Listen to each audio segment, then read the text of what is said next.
Hello, Filter Free America listeners. We are back together once again by the magic.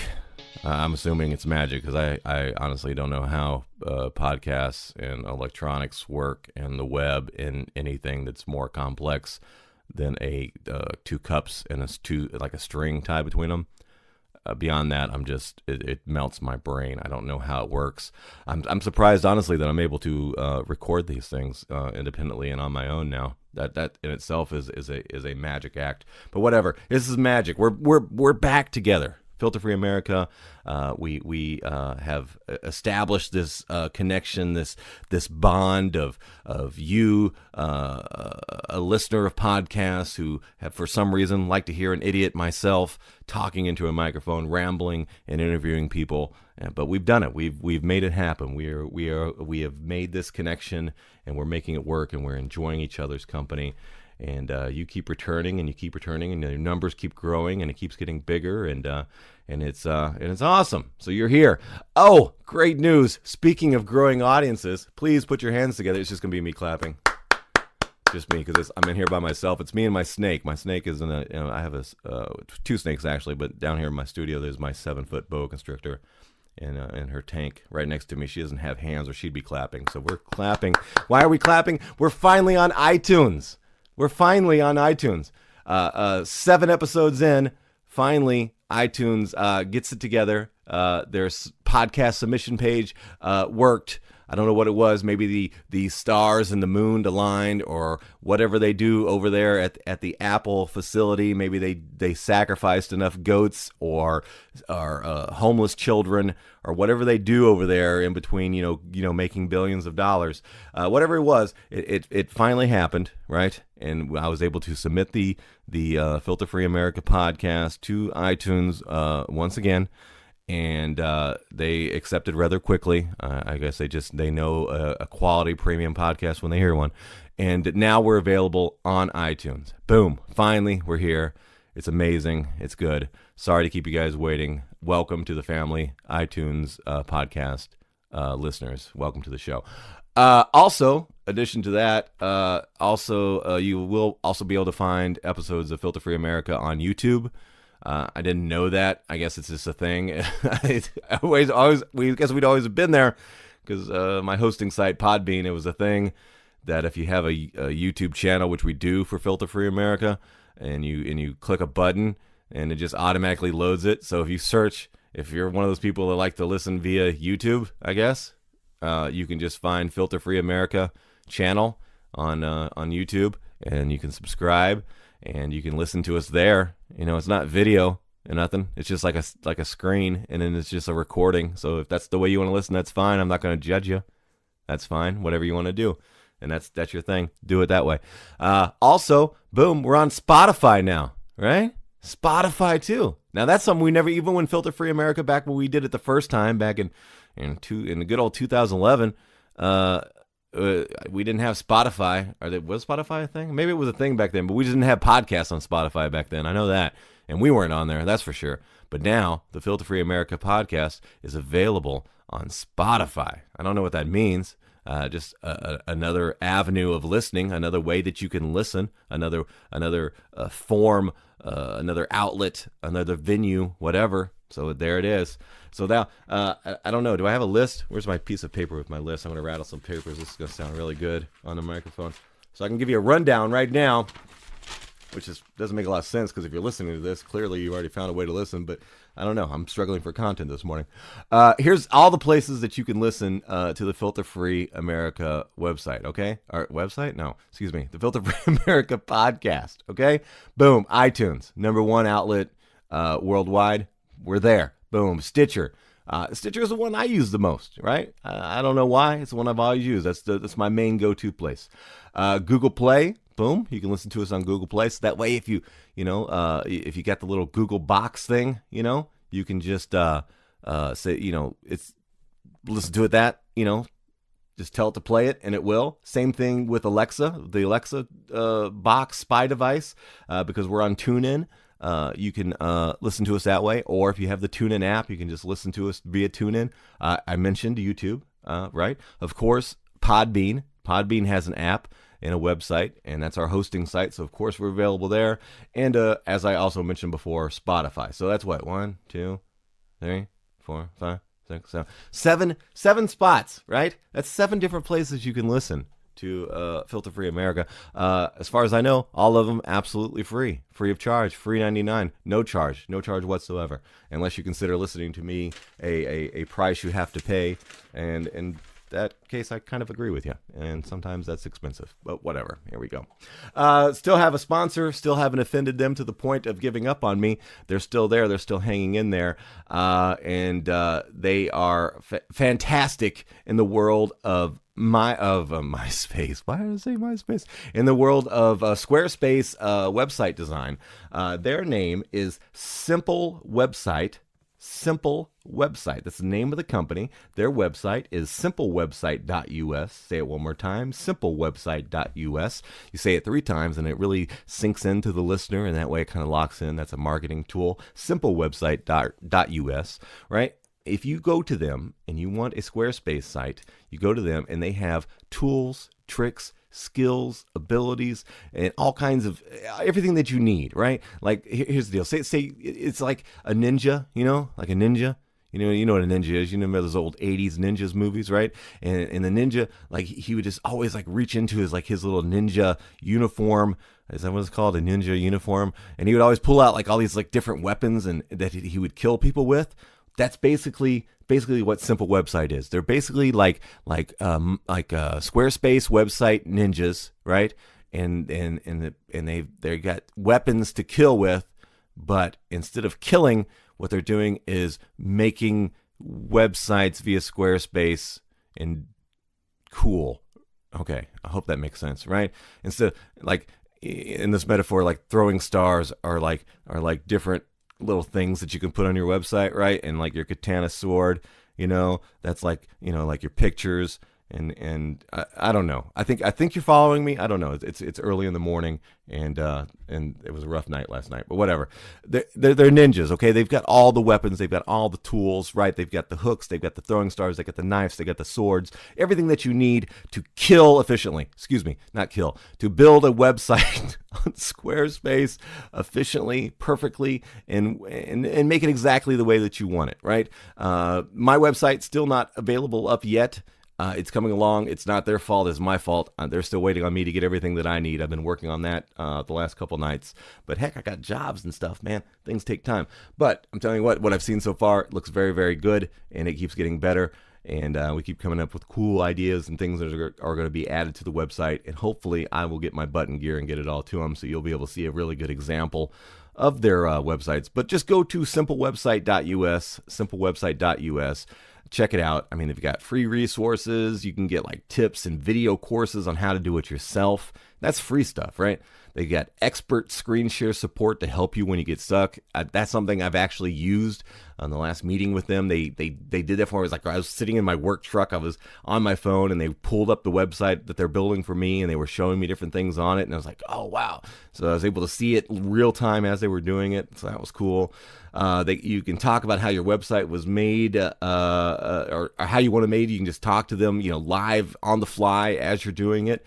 So it's a really cool way to connect with them and get the product exactly the way that you want it, right? And like I said, you just turn the keys over to them and let them do it completely for you if you want. I mean, you could do it on your own with a little bit of help, or you can let them do it completely.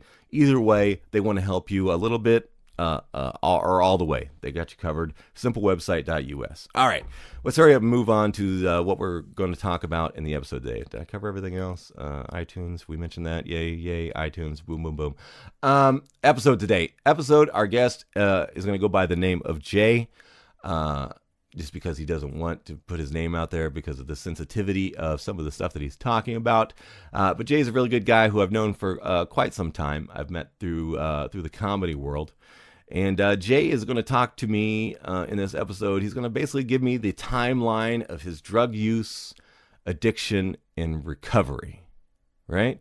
He's going to tell me about, at his early age, his first time and first drugs that he ever used, how that escalated in his search for bigger and better highs, his kind of falling into the world of addiction and how it affected his life.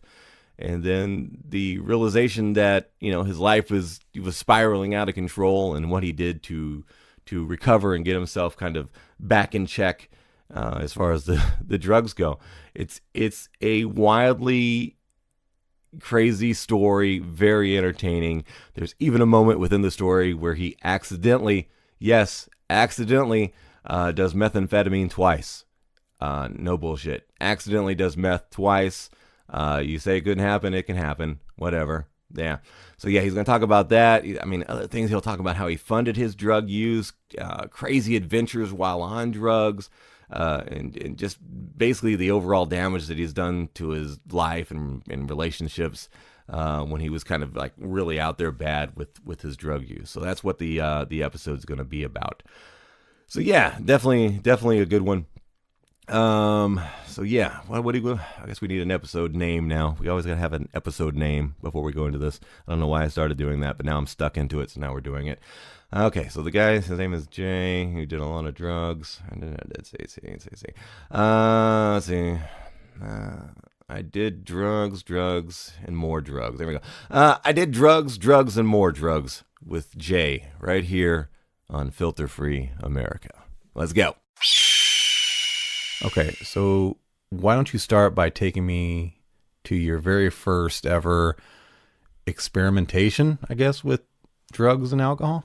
Yeah, so the first time, so my dad had just died, and that's just kind of how I felt like I was dealing with it. I found drugs, and like a couple weeks later, after I found out he had passed away, he died from a heroin overdose. Really? And, yeah.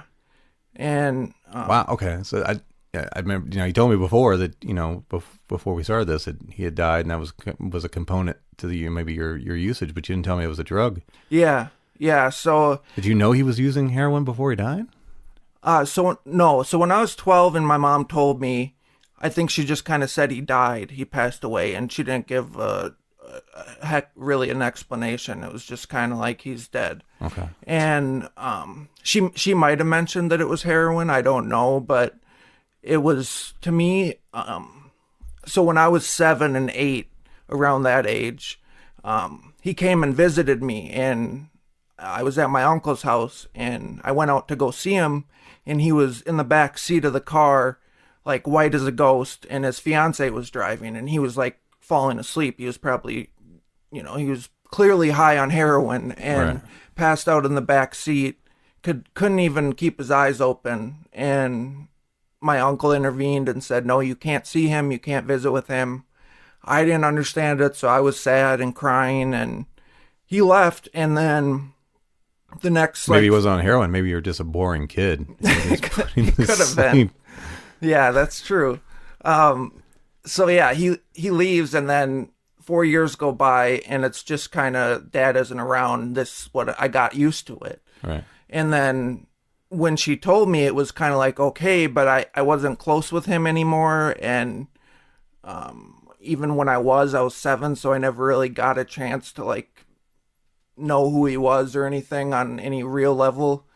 So it wasn't as big as a shock, but at the same time, I felt like it must have been, because I really feel like this is why I started doing all the stuff that I did, and all the drugs and the fighting and probation and treatments and everything, because there was like a lot of anger towards that, not knowing why it happened, why he did it. Right. Did he do it because he hated me? Like all these things, and being 12, I don't know how to process them. I don't know who to talk to or anything.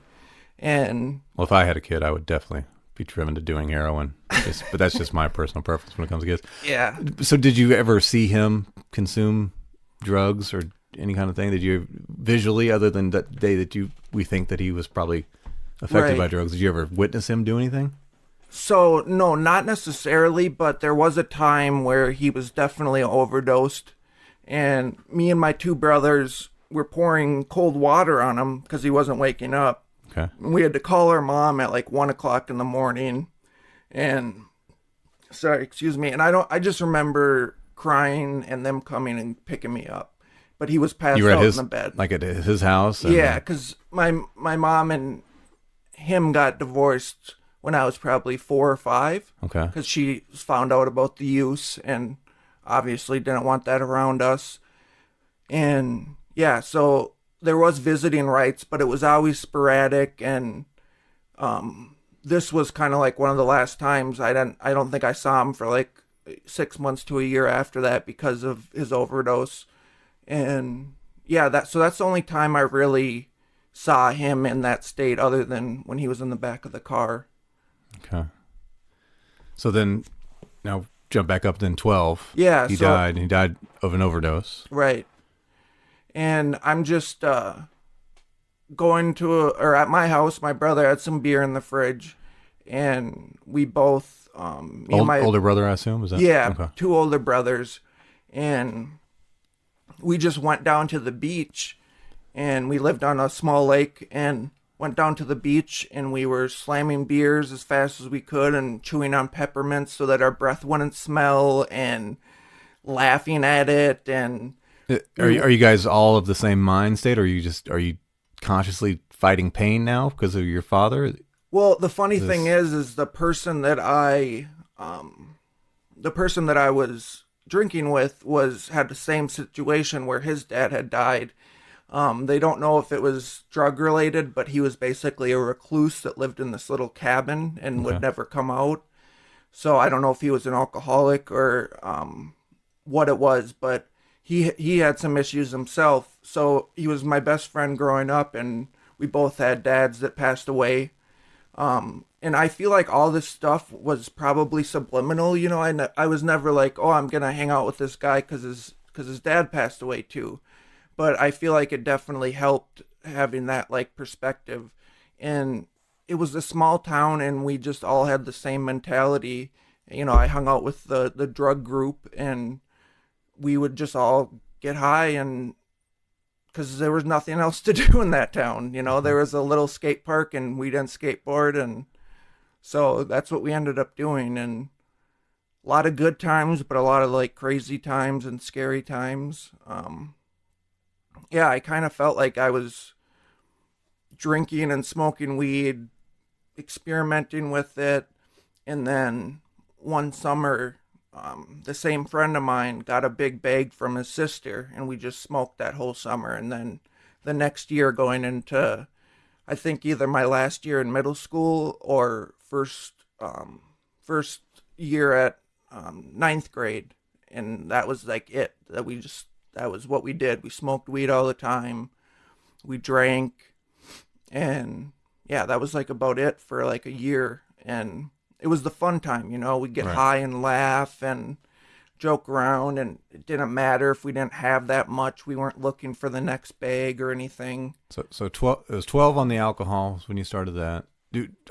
Going back to that, just did you drank till you were drunk at 12? Yeah. Okay. Yeah, it was definitely the intention. I don't know if it was by who we grew up with or what, but yeah, we both the only intention was to slam these 4 beers each and get drunk. Like that was the accomplishment, or that was the goal. So. And how regular after that day was your drinking? Was it daily? Was it weekly? Was it weekends? Was it whenever you get your hands on it? It was weekends. You know, it was a lot of parties on the weekends that we would go to, but the pot was the consistent thing. It was, we could smoke weed and go to school. You know, we couldn't really get super drunk and go to school. So weed was always there, and then the alcohol was on the and weekends, weed was the 12 party too, right? That was around that same time. Yeah, they were both at the same age. Okay. Yep. So, I guess weed, alcohol, that was up until. So that was, yeah, I would say about up until like 2 years later, we were doing that. And 14, 15? yeah, 14, 15, acquiring a, Any progression at all with the amounts at this time? Is there more alcohol? Is it? Not really with the alcohol. And I'll get into that later, but I wasn't a huge drinker. I'd drink if it was there, or if there was pot, I'd have that instead of the alcohol. But it was more, yeah, like just, oh, it's the weekend, we're gonna get drunk. My friends are doing it, I'll do it. But the amount with the marijuana was absolutely increasing, and it was starting to become where it was like, oh, I don't want to hang out with this guy because he doesn't have any, but I'll hang out with this guy because he has some and we can match, and then I won't lose as much. Right. So I was starting to slowly like hold on to my bags and didn't really know why, but I was Becoming a weed miser. yes. So that was Gauging your friendships by the amount of access of weed that they have. Yeah. How much of a friend can I be? I've been there. James is my best friend today. 'cause He's got a whole he's zip. yes. How much on average were you smoking a day? And I guess we have to gauge this on at that time, those many years ago, because I guess the audience needs to know that you're 30 now. So that many years ago, almost 15 years ago, the weed quality wasn't as good. So of course you had to smoke more back then to get to where you can get today. But how much were you smoking on average back then on 15 years ago weed quality? Yeah, so it was definitely just like swag. I don't think I even knew that nugget marijuana existed, the good Still stuff. seeds and Yes. Okay. Lots of seeds and stems and using Bible papers because we didn't have I any did that in rolling jail once, papers. huh? Oh. Yeah. And I think my were you in jail when you did it, or you just did it on the streets? I think we just didn't have any papers, and my oldest Holy. brother, who is That's way worse. definitely a bad influence, told me that it We was did it in like, jail. We couldn't buy papers at the commissary. We didn't have a chance. We had to use available papers. God understood. Yeah, but you're on the streets, man. we had tons of papers. I just started ripping up the Bible. Just wanted to be a. Did you do like we did, and we started in the back page where there was no scripture written on it? Yeah. Like, okay, always it's not as gotta- bad there because it's like the copyright or Exactly. It's a blank page. So. whatever. But eventually, okay. you're like in Mark, and you're like, fuck it. I guess we're just smoking this one now. Yep. Smoked a lot of Bible verses. Right. But yeah, my brother was definitely an influence. I lived basically the same life as he did. I definitely witnessed him going in and out of treatment centers, getting in trouble with cops, and I just did the same exact thing. And my mom is like a saint because she put up with not only all his stuff, but then right after he started getting his stuff together, it was me, and then she had to go through it all over again. So luckily it was just the two boys that messed things up for her out of three. But yeah, she put up with a lot. And That's why you have 3 kids. You get pretty good odds. At least one of them's going to be all right. exactly.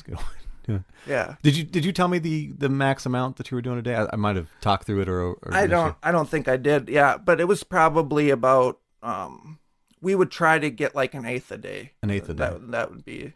That would be good. And yeah, I'm trying to think of when I started smoking like actually good stuff, but I think it might have been like 18, 19. And there just wasn't that much good stuff around. Like I said, it was a small town. It was the 2000s before I ever got my hands regular on good quality shit. So Yeah, that's true it's too. hard to get.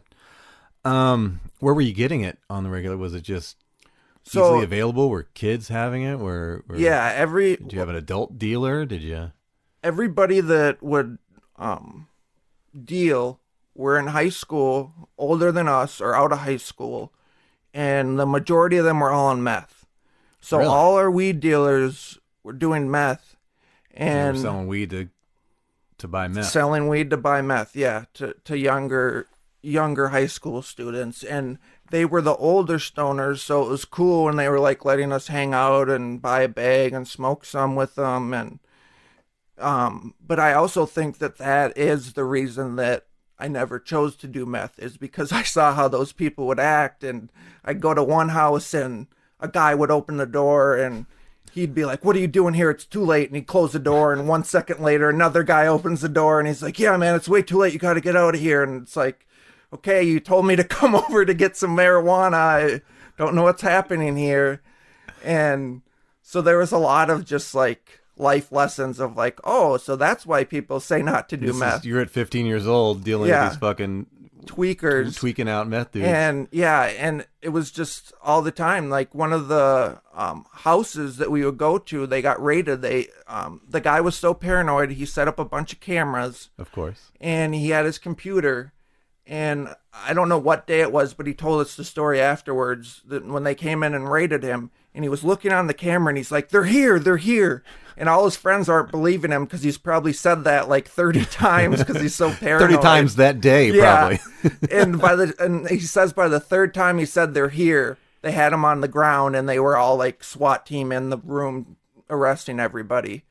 So they had their little meth operation going, and I don't think they made it, but they were definitely smoking it there and selling weed to get the meth. So they, the house was condemned, and I think they all did some time for it, but it wasn't anything major. Jeez. What was do you have like a most dangerous or most scary drug buying story or time? Drug buying. Even if you have to jump ahead in your timeline to do it, I mean, right. That's fine too. Yeah, I feel like I have one about my brother, but I feel like I never really had a ton of scare. I mean, I guess the moments were those two, just going to those places, just being in that environment can be dangerous. And it was really like they really were paranoid. They really were like freaking out, and I didn't know if they were going to think that I was somebody other than I was, So those are definitely scary moments. But I had incredibly good luck as far as like not having a bunch of crazy people to deal with. Well, at least they were probably crazy, but right. They weren't like they were never violent or ripped me off or anything. But my brother got ripped off really bad, my middle brother, and the guy said he's going to go to this apartment, and it's like a really small apartment. And he goes out the back door, and they can clearly see that he's going out the back door. Right. And he just leaves with my brother's money. And we know where this guy lives, so we go to his house. What was he going to buy? Was it weed? Yeah, I think he was going to get a zip, okay, an ounce, and so that he pocketed my brother's money and left. So we just went to his house, and he said, "Yeah, I got it for you. Hang on a second," and ran into his house. And came back out with a shotgun. And so we were like backing up in the driveway, and sure that's not a shotgun or a zip of weed in the shape of a shotgun. I'm pretty sure that's not. Might have been. Bringing. Yeah. So yeah, we backed out of the driveway. He didn't shoot or anything, thankfully, but yeah, that was probably the worst experience. And of course, we don't have any pot now, and my brother's out $100. So yeah, that was pretty intense. And we don't have any weed. We might as well let him shoot us. Yeah. God, sober and alive. That sucks. I know. Yeah, that's a pretty dangerous story. So 15, weed on the regular, booze, just kind of filling in with the booze. Yeah. What was the next level? What was after weed? And what's going on in your mind when you're taking that level? Are you looking for another? Are you getting tired of the weed high now? Or are you like, this is nothing now? Or yeah, exactly. I definitely was. I was like, I'm not getting as high. I'm hearing people talk about other drugs and stuff, and I'm thinking, I want to get more high than I am now. There's other stuff out there that can do that. And what really did it for me was I feel like I probably just would have smoked weed. But I had a friend of mine who kind of switched groups. So we were like the druggy clique, if whatever you want to call it. And this guy was transitioning to the preps and the nice kids. And I felt so hurt by it that this whole summer, I think I wrote a diss track about him that I showed to like 3 of my friends. And I was a big rapper when I was in high school, thought I was going to be. Right. And I kept telling people that I was going to beat him up on the first day of school. And the first day of 9th grade, I just started punching him in the face. And he didn't know that I was going to do it. He felt like hurt and was like looking at me while I was punching him, like, why are you doing this? And they break me up and I get on probation for it. And I think that's kind of the first time where I was like, oh, I can quit smoking pot just for a couple UAs until I get off probation. It's fine. Right. And then I couldn't. And I kept thinking, oh, it's fine. It's kind of weird. Why can't I do it? But it's not a big deal. It's just pot. And I kept failing UA and UA. And what was the penalty for your probation? Was there some jail time backed up on that? no jail time. Like, I was still a minor, but it was, I was probably 15. So it was just probation. I had a 5th degree assault. So basically 6 months probation and I'm fine. I got to take UA every once in a while, check in with her. And I just made it worse and worse on myself because I kept failing. So there's no penalty then when you got these UAs? They were like... It's just I think it was like a 5th degree assault on my record until I was 18. And then, 6 months of probation. That's kind of how they would do it. And so what's the point of doing the UA then? If they... I mean... Oh, yeah, he's got more weed in his system. Yeah. Oh, well. Well, I think it's just, they're so like robotic over there where it's just like you have to take your UAs like every time you go and see them. And it was... You're probably getting charged for them with your fining and all that stuff. So I think it was probably a component. They cost money too. And so I was looking for something different, basically. I was looking for something else to get me high. That wouldn't show up in your UA. Yeah, exactly. Okay. So my middle brother was super smart guy. When he was in school and stuff, really into hallucinogens. Not even like the guy, he wouldn't be like the guy who would take acid all the time or mushrooms all the time, but more like research it and find certain like roots that you can use that are like more of like a spiritual, like, or like things that the Native Americans would used to get high on. And he would find all these crazy things and we would be the guinea pigs, me and my friends. Right. So he introduced Ironically, if you smoke a guinea pig, you can really hallucinate. Really? Yeah. That sounds good. I might have to try that one. I probably would have if I was younger.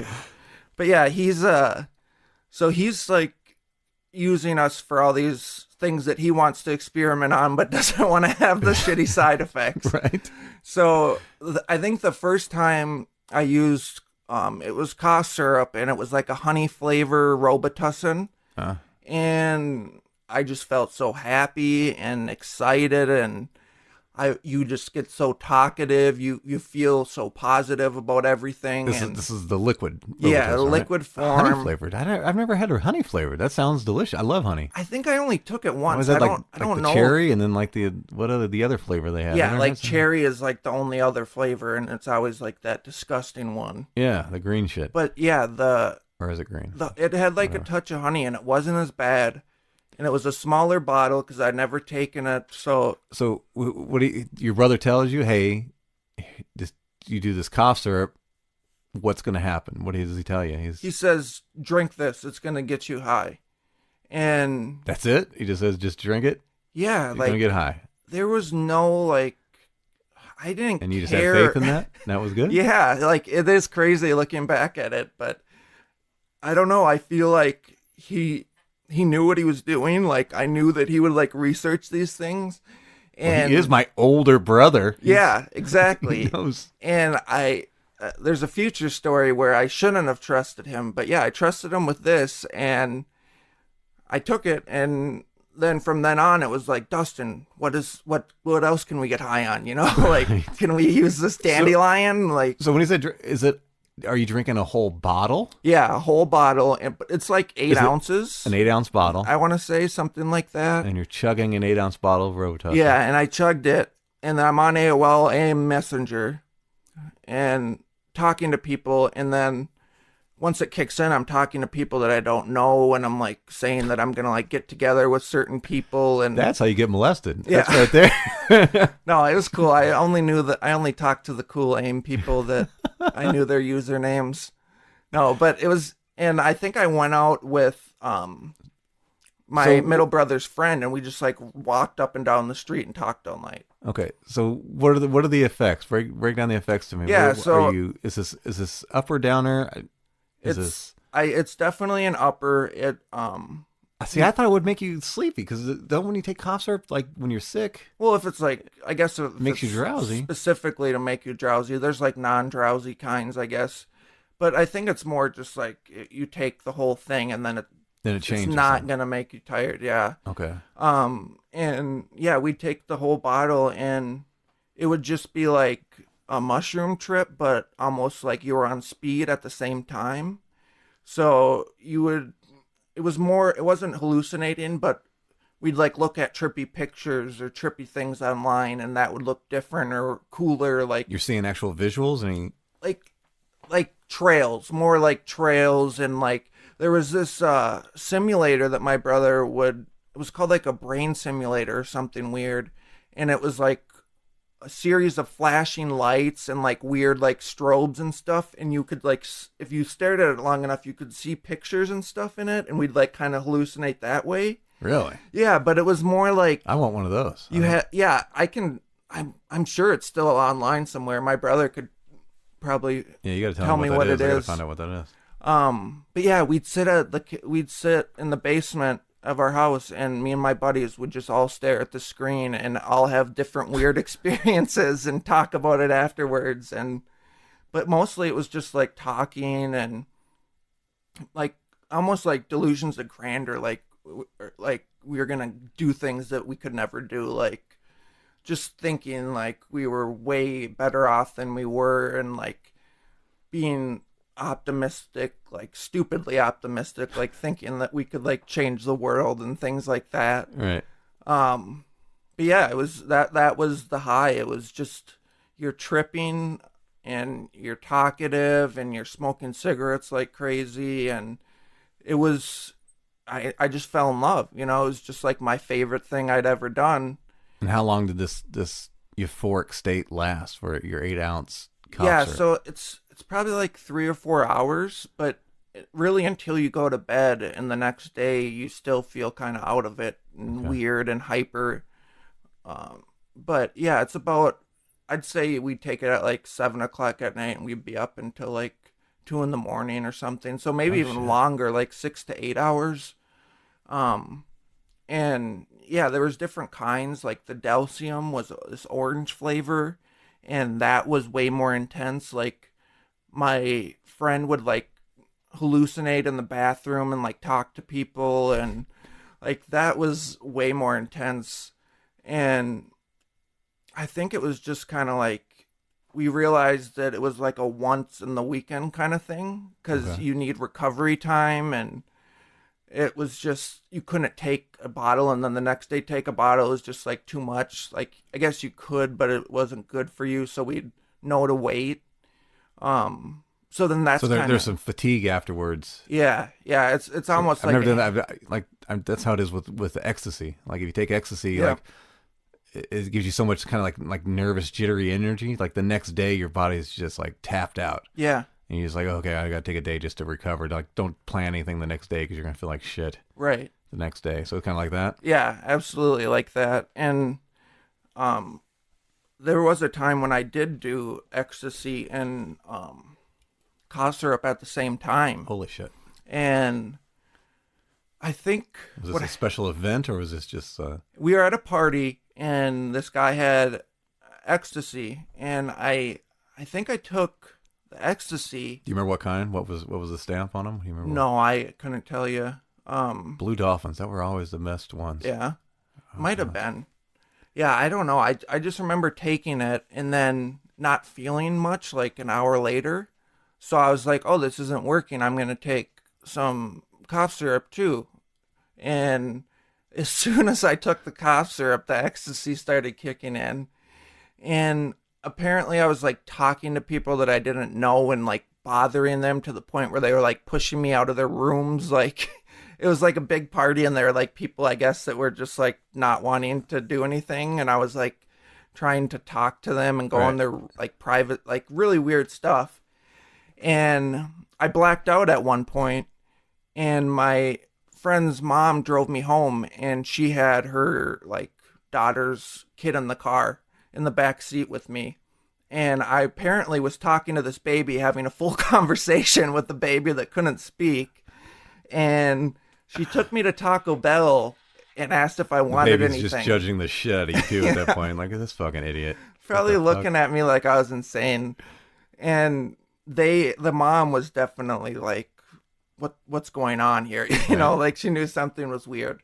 And You didn't try to bang the mom. I mean, No. you're on no, ecstasy, definitely a aren't you? mom, like definitely a mom's mom, like just nice and sweet, but not Sounds bangable. super hot. Make But me yeah, some cookies so- and play with my dick. That's good. She takes me to Taco Bell. I order a taco, put it in my pocket, go home, and this is all from what people have Is that a told taco me. in your pocket, or you just glad to Taco see in the me? pocket. Yep, soft shell. So don't get any ideas.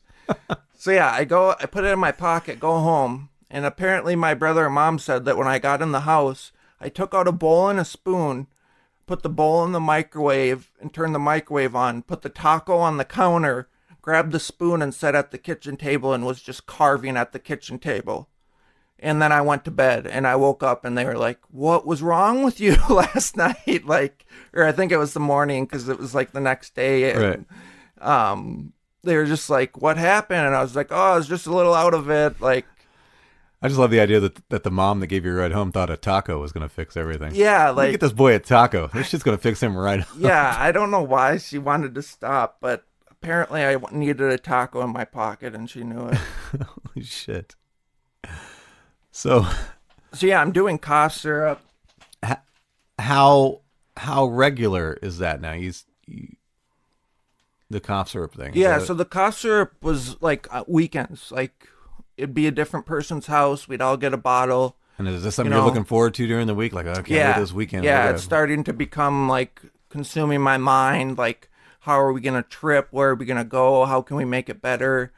You're buying it yourself, or how's that working? Yeah, so that was like a whole nother thing. Was because you're gonna be about 18 to buy cough syrup, right? yeah, well, I think you can be under 18, but there might be like certain ones that you can't. I don't know, like Sudafed or like ones with Sudafed in them, maybe. But Because that's the only thing I knew about was like the Sudafeds, because that's a precursor to methamphetamine. yeah, So they regulate that. so they would you can only buy regulate. so many boxes or whatever. because- Right. So there were like certain types where they would regulate, but we'd always get ones without Sudafed because we didn't want any heat. Excuse me, any heat on us. So we would always, yeah, that was always like it was part of the rush of finding out how we're gonna get it. The hunt. Yeah, the hunt. And it was, sometimes it was easy when we had money and we'd just go and buy a box. Sometimes parents would be with us in the grocery store. So, like, we'd have to go buy it at a separate aisle while they're, like, far in the back or something. And doctors and the pharmacists, would always ask us, like, "Are you sure you want this kind?" And there was, like, that awkward, like, he knows that I'm getting this to get high and I know that he knows. And just being like, "No, it's fine. I'll take that kind," and just like kind of taking it out of his hands, like, "I'll take that." And so Were you yeah, ever called out by anybody that were like, you're using this for drugs? yes, yeah. Okay. So one time we got like a couple boxes. It was we would always like put a pack of gum with like 4 boxes of cough syrup to like make it look like we were just like getting other stuff, and we'd just be like, "Oh, this gum pack will make it not seem Right. as Seems all totally suspicious." regular. Yep. Just Cough syrup and Big gum Red. and cough syrup. That's all you need. So yeah, I think we had like 4 boxes between the two of us. And this lady, after she's ringing up, she turns to us and all she goes is, "Have fun," and just like looked really mean at us. And we just like both looked at each other and like started laughing and ran out of the store. But she was the only one that noticed. So many people were clueless. Like I think my brother bought some once and he bought it with honey. And I think he got tea too. And He's really like, trying to paint the picture of being sick. of being sick. Fake cough. And I don't think he was like pretending that. I think he just wanted tea and honey or something. Right. And the clerk was like, "Oh, this is good for a cold. The honey and the tea." And she just was clueless. Right. But there were so many people that didn't know, because who the heck thinks that you're just going to get high off of this random cough syrup pill form, Right. So, yeah, like the weekend thing and the having to wait for the weekend and not being able to use it like daily or as much as I wanted, kind of pushed us to look for something else. And This I found out on my own. Some random kid in our school said that he was high on it. And I think we did look on like a website or something to see if it was true. And I bought my first, or gave my first box to my mom and just put it in the cart and was like, hey, this is a good brand of cough syrup, Mom.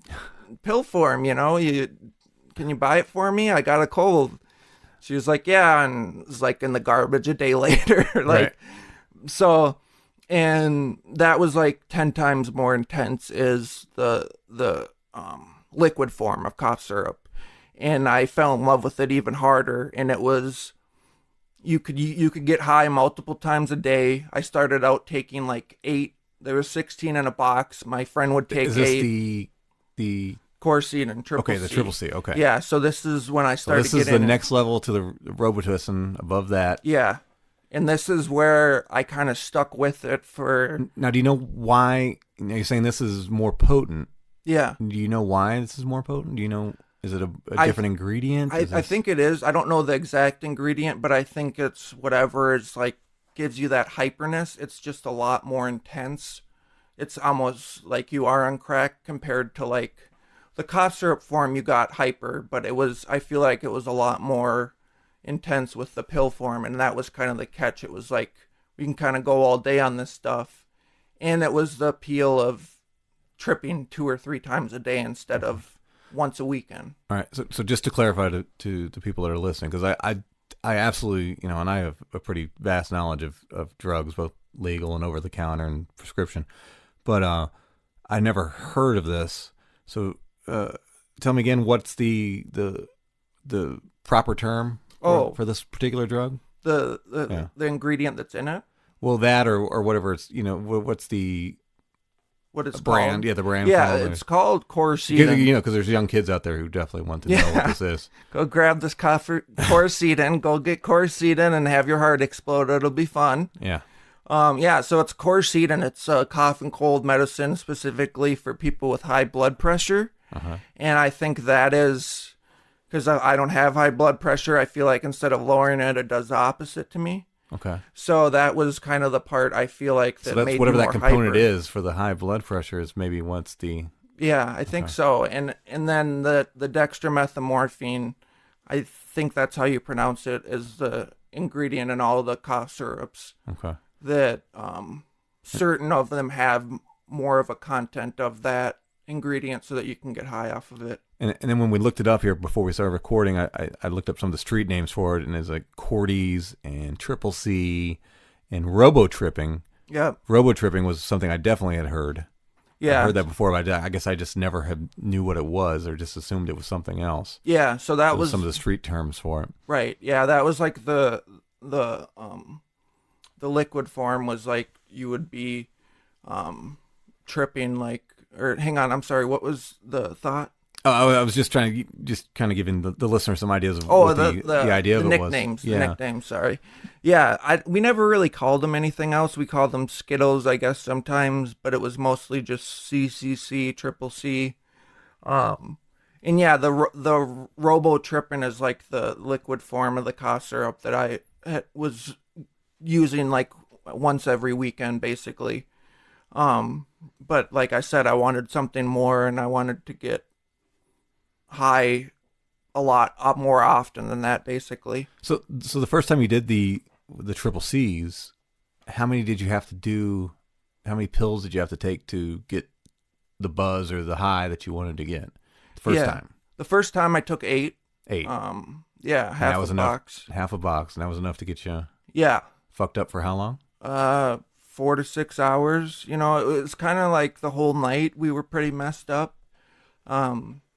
But again, there were times where we would take 8 at 9 and then 8 at like 2 in the morning.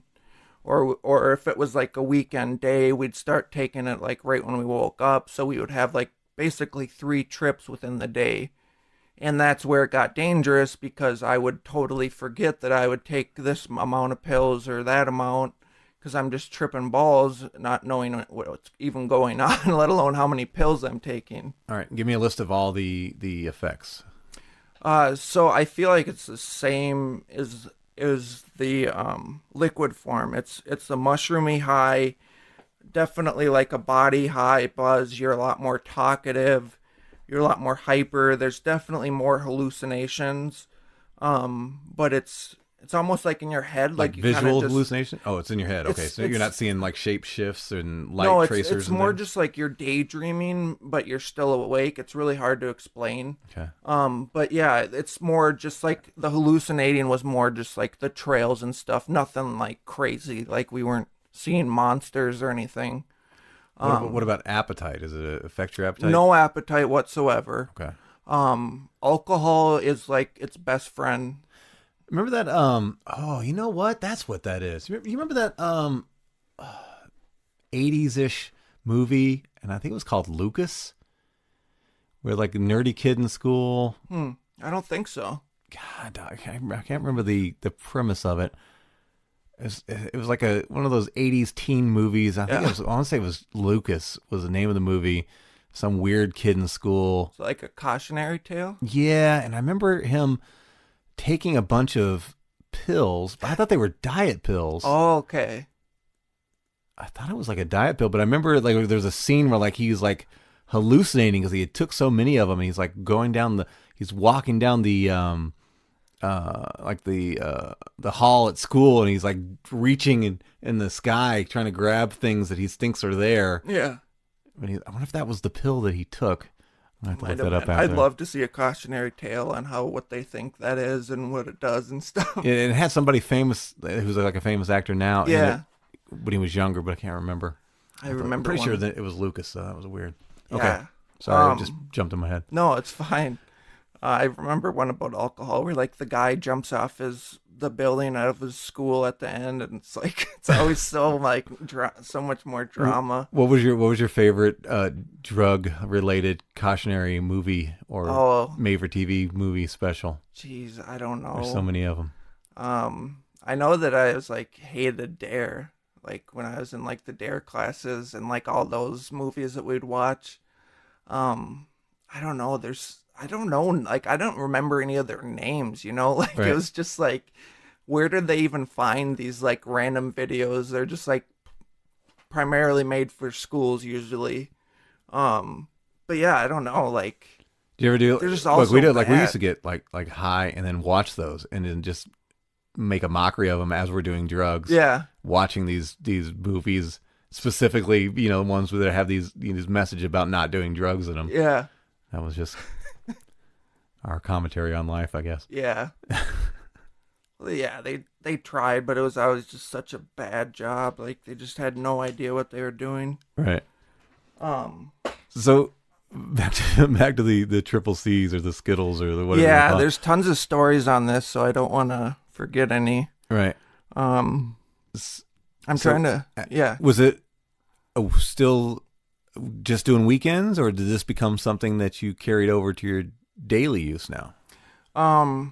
Yeah, so that's a good question. I feel like it was definitely wasn't daily. Like it was still like exhausting once you came off of it, but it was like 2-3 times a week, maybe 4. So there were times where you were going to school. Yeah, lots of times at school. And What was that like to be tripping? I mean, did teachers realize it? Did you have? Well, your eyes dilate so big. It's like they get like too big where it doesn't even look like you have anything else but pupils. Like, so it's super, you look like a crazy person while you're on it. So it's super obvious.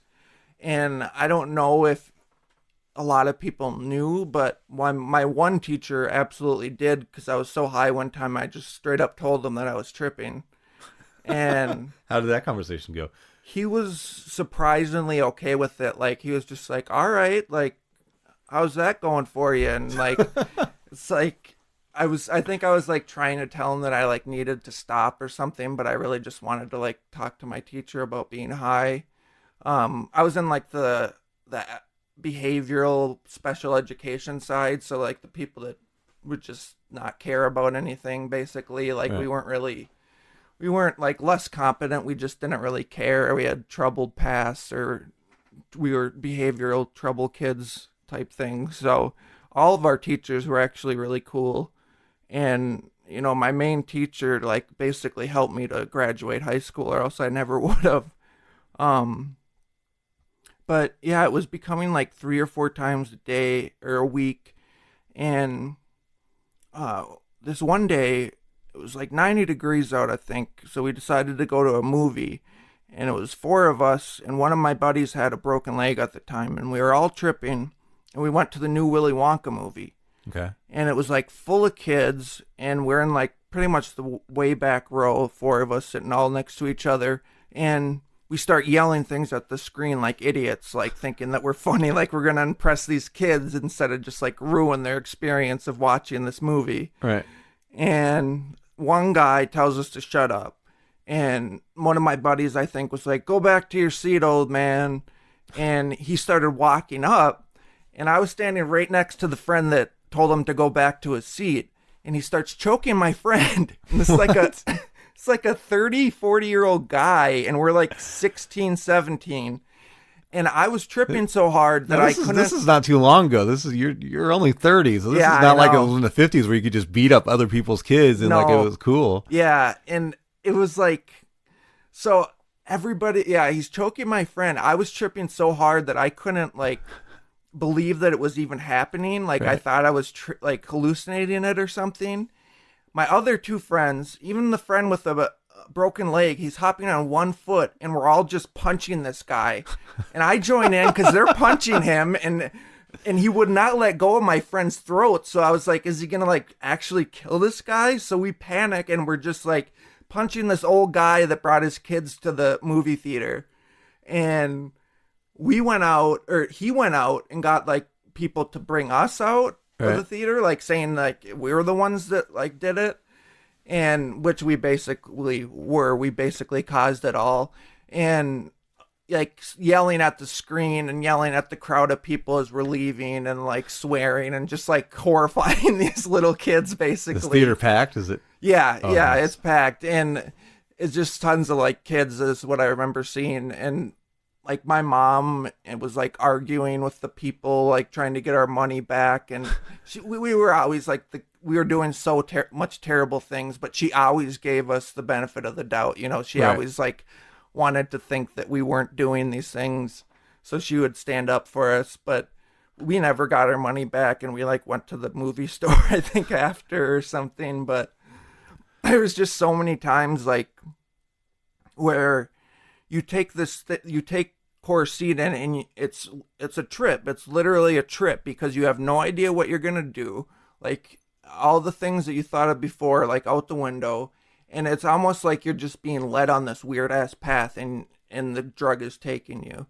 And we would like we would put ourselves in the weirdest situations. Like one time, I think it was like 6 a.m, and we were all tripping all night and went to McDonald's, and we surrounded this old guy and was like trying to pound it with him, and we all had our fists out and we're like, pound Not it, dude. pound him. Let's be clear. So you weren't beating up old dudes. You were trying to give him some knuckles, some fist bump. Yeah, and we're all just like, McGriddles, dude. McGriddles are the best. And it's like 6 a.m, and these 3 teenagers that look like they're on meth are like surrounding him. And he backs out of the restaurant, doesn't even order anything, and just leaves. So like, yeah, there was just so many. And I don't know if we would just like do it to ourselves because we were just so out of it, but we always ended up in weird positions or weird situations with like different people, you know. Like we'd see someone that we never saw in like a long time, or like get some weird person to talk to us. I don't know. There's so many. Would the movie theater story, would that be the worst? No. Under the influence of drugs No, there's situation yeah. you got into, or? So I'm on probation still. I'm still smoking weed every once in a while. I'm doing the Corsita more and try not to smoke weed, but I'd be at like a party and be on Corsita already tripping balls and wouldn't How care. common is this in your circle of friends, of course, eating? Because again, I never heard of Right. this. It became so popular, and I think it really is like a small town thing because it's just like we have more time on our hands and we just like Plus, it's got to be an figure out access things. thing. Probably in a smaller town, it's not like you guys can get all the. Yeah, the same Exact- high quality street drugs. Yep, I think that's definitely part of it. And yeah, it was just I'm pretty sure I am the first one that did it because my brother told me, and then everybody that I hung out with just like liked it as well. They all just got on board, and that's what we would do. Like there was like a group of 4 or 5 friends, and we'd hang out and trip balls together. Like that was what we did. And yeah, there was a lot of more crazy times. Like I got on when I was off and on probation. I don't think I was ever off, but there was times where I was like doing mildly okay with it. But yeah, we started doing car shopping in the middle of the night. And that became like a really like, well, it was terrible because it was like 2 a.m, 3 a.m, and we would it wasn't even because we wanted the money. Like our parents would always usually give us money, or like that wasn't really a problem, but it was just another thing, like a small town thing. And we would all go like 2 or 3 a.m. and just or steal shit out of random cars, if the cars were open. Oh, you said car shopping. Yeah. I thought you meant like you were about to go look for cars to buy. Yeah, sorry. No. Yeah, I that's like a slang term, I guess. But yeah, so we went car shopping is breaking into cars and jacking their shit. That's what they called it. And I think like this girl that like one of the first girls I dated, she mentioned it to me and was like, "It's fun. You should try it sometime." And it just like stuck. And then like months later, it's like 3 a.m. and we're all wide awake, and we're just like, we just kind of all did it together, and it became like a habit, like that's what we did when we were really high. And what would be a good score? What were you getting out of these cars? A good score was like a $20 bill or like $50 bill and like a checkbook or something, like hiding somewhere. But it was more just like people's change. Or you ever find other drugs in the cars? No, but I did find a dildo once, and it was in my ass. I just found it right there. I don't know how it got there. So where we went, these 2 driveways were like basically touching. It was like the neighborhood where the houses were basically on top of each other. Right. So I decided to take the dildo out of this neighbor's car or glove box, or I took it out of their glove box, and then I put it on their neighbor's car. So I was just hoping. That is hilarious. We didn't stick around, obviously, but I was just really hoping that those 2 would walk out at the same time, and she'd just like look over and see her dildo and be like, "What the hell happened?" The only next level you could have done to that was like right on the side of the dildo, if found, return to. Yes. And then put their address on there. So then they could bring it over there, and she can't deny it. Oh, it's not mine. Well, But like some ketchup or something, like it's all like used and cut up and bloody or something. Yeah. Jesus. So yeah, I thought that was real funny, but we would just, it would basically like any average night was just like Why some do you have change. a dildo? Hold on. Why do you have a dildo in your glove box? That's another thing. How long are the pondered stoplights about in this town? I know. Were you just like, oh fuck, here we are at Fifth Street again? Give me the fucking dildo out of there. Let me Four-way stop. All right, let me get it out. get a 4-way stop and a two direction dildo that we can just get. Yeah, I don't know. Like that was another part that I was like, why? Like maybe they don't want their husband to know, but I don't know. Right. But yeah, so like an average night was like we'd be tripping and we'd get some change, enough for a pack of cigarettes or something, or we'd find cigarettes, and that was good too. But this one night, we were going around the lake. Are you having sex right now in this age? No, I didn't lose my virginity until I was 18. Okay. So I was like, basically, I did drugs instead of have sex. Like 'Cause I was curious about how the triple C's affected your sex. Like, could you have sex that it affected, or? I can't remember. I think it was fine. I think like might have been a little bit harder than usual to like get up and keep going. So it didn't make your dick harder. No, It made it harder to get harder. right, Okay, a got little it. bit, but like it wasn't like anything crazy. Okay. I don't remember, or from what I remember. But yeah, so we're going around and we'd go to this like little cul-de-sac, and we're all checking the cars, And I go into this one guy's glove box, and he had like a 9mm or 45. I don't know. Ask, did you ever find a gun? Yeah, I don't know if it was 45 or 9mm. Did you And keep it, or did you? It was in a little case. Yeah, so I didn't keep it, but it was like, oh, sorry about that. It was like 2 a.m, and I was holding the gun, and my 2 friends were behind me, and they said that I was like talking to myself, and I don't remember, but I was like saying that I had to do it. I got to try it, and then I just shot it into the ground at 2 a.m. And it fired. It was loaded. It fired. It was loaded. I don't know if like I might have turned the safety off or it was already off or something. Shot it. You know, my friends started running. I ran with them. We jumped this fence. What did you do with the gun? You just dropped it. So I was still running with the gun. I jumped this fence. I fall once I jumped the fence. I land on the gun. So the gun totally could have went off, you know, and get back up. Got the gun, saw this like guy's shed in his backyard, chucked it under there.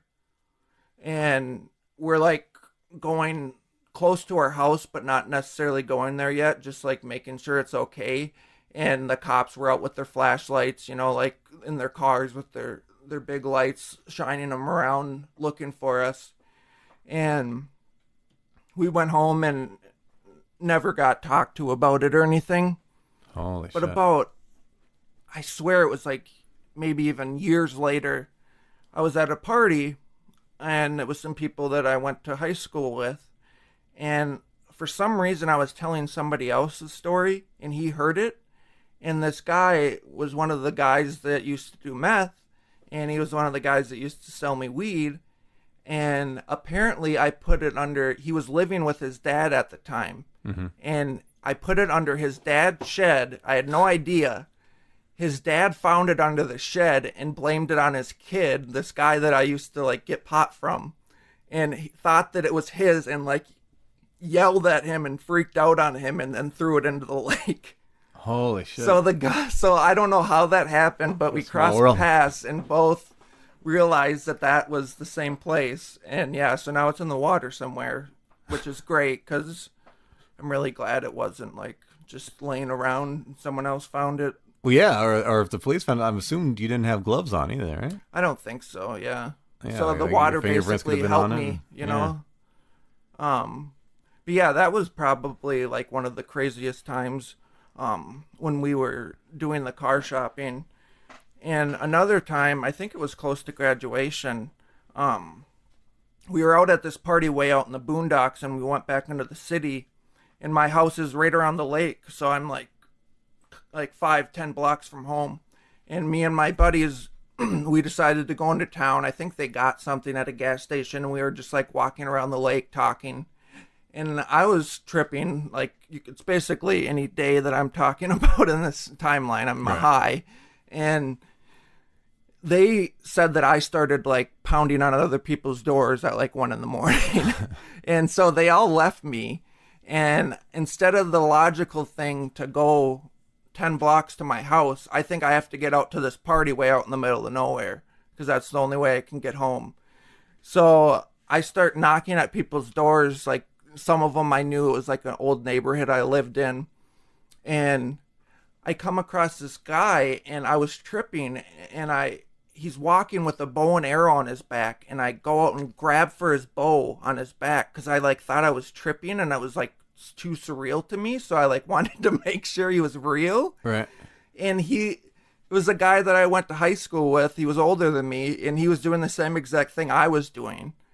And he kicked me. He like jump kicked me in the back. Doing the same thing you were doing? He was tripping? Yeah, he wasn't tripping, but he was like stealing stuff out of the cars. Oh. And that's what I started doing when they all left. I should have said that too. I was like knocking on doors, but I was also like, oh, I can maybe get some stuff out of cars here again.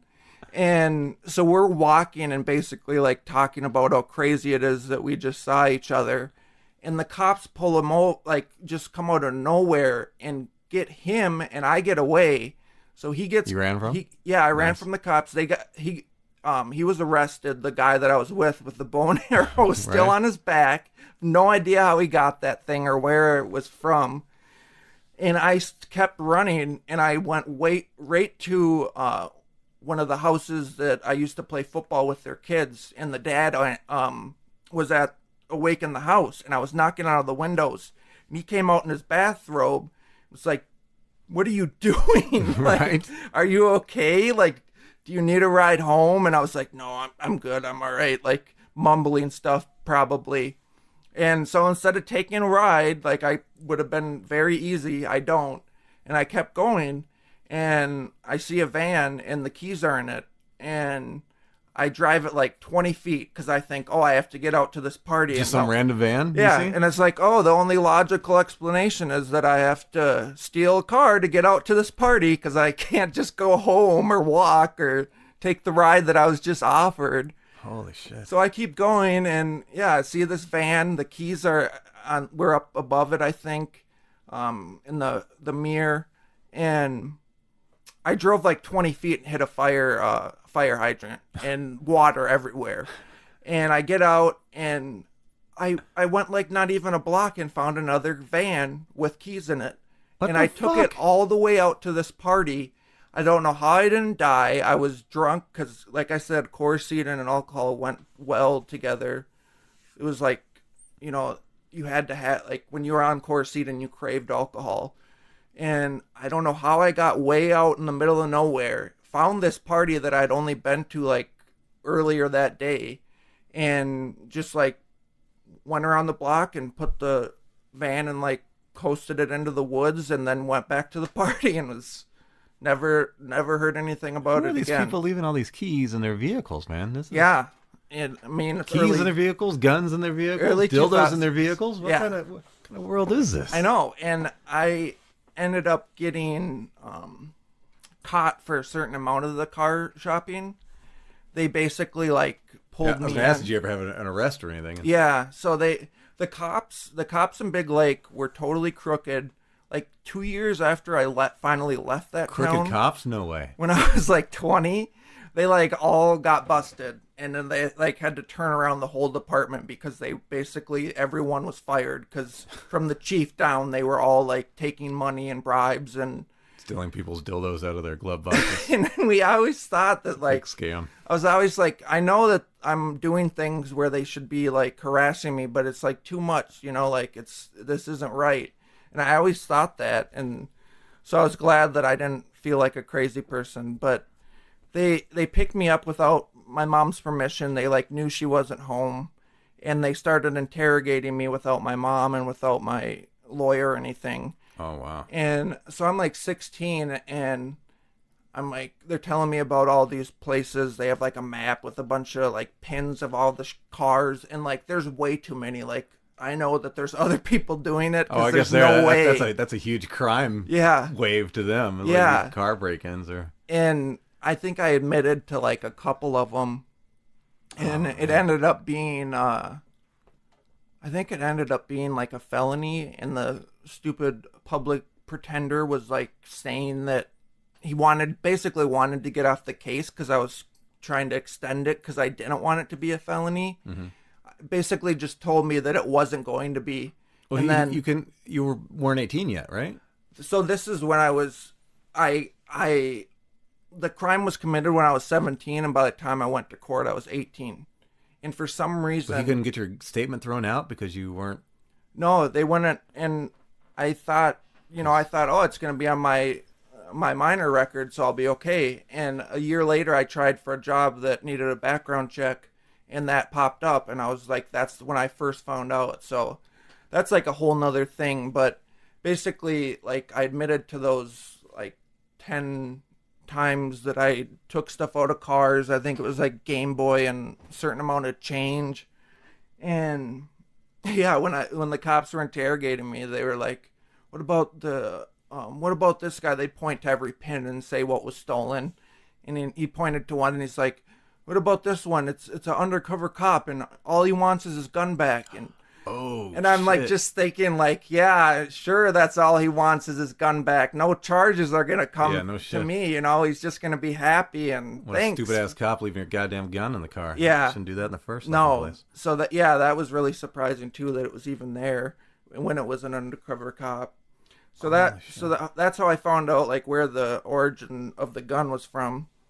And I think I went to Lino for like a day or two, and then they took me out. I'd always go to like a behavioral place first, and then they'd bring me to like a treatment center because they want to like have me be, be a better person to go to like a treatment center. I can better myself instead of just like sitting in a jail.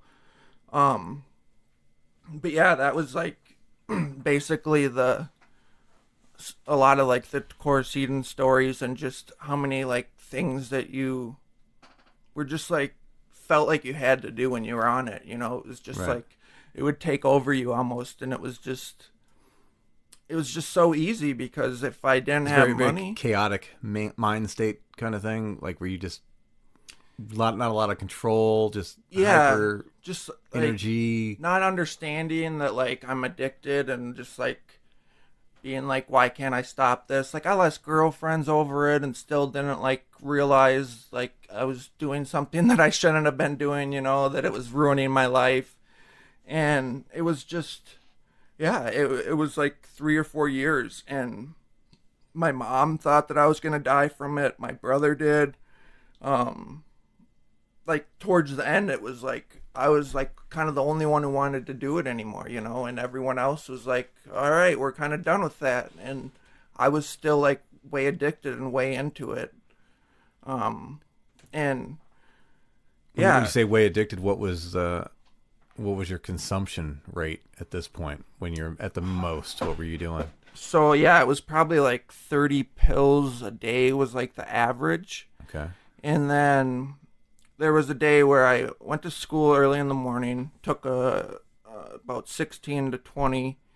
Then afternoon, came home from school, took about 20 more. And then that evening, I took 16 more. And I wasn't keeping track of how much I was taking. And I was upstairs playing Madden and on a controller, and I realized that I was actually watching Monday Night Football, and I was had the remote in my hand, not the That's got to make controller. Madden a little bit more realistic when you're also I was like, man, these are good not only graphics. not only are the players on taking like- a bunch of pills. Great graphics for 2003, man. Yeah, so I press a button on the remote, and it changes the channel from Monday Night Football to something else. And that's when I realized that I'm not playing GameCube. I'm not playing Madden. Oh, I just got what you. I didn't So, catch that at first. yeah. I had a very similar experience once on weed. Yeah. It was when I really started smoking weed heavy, and it was when I first started getting my hands on really good weed. Some friends and I were over at a house when I lived in Bloomington, and we got super baked, and we're like watching TV, watching HBO, and it was I can't remember what movie it was, but it's just a common movie on there. But we're watching it for like 20 minutes, and I'm thinking to myself, why? I know this movie. Why can I not understand the words that the actors are saying in this movie? Right? Yeah. And like 20 minutes we're watching this movie. Yeah. No one, they're not saying anything. We're watching it. I'm like, why the fuck am I not understanding these words? They're just, I've seen this movie so many times and not a word makes sense to me.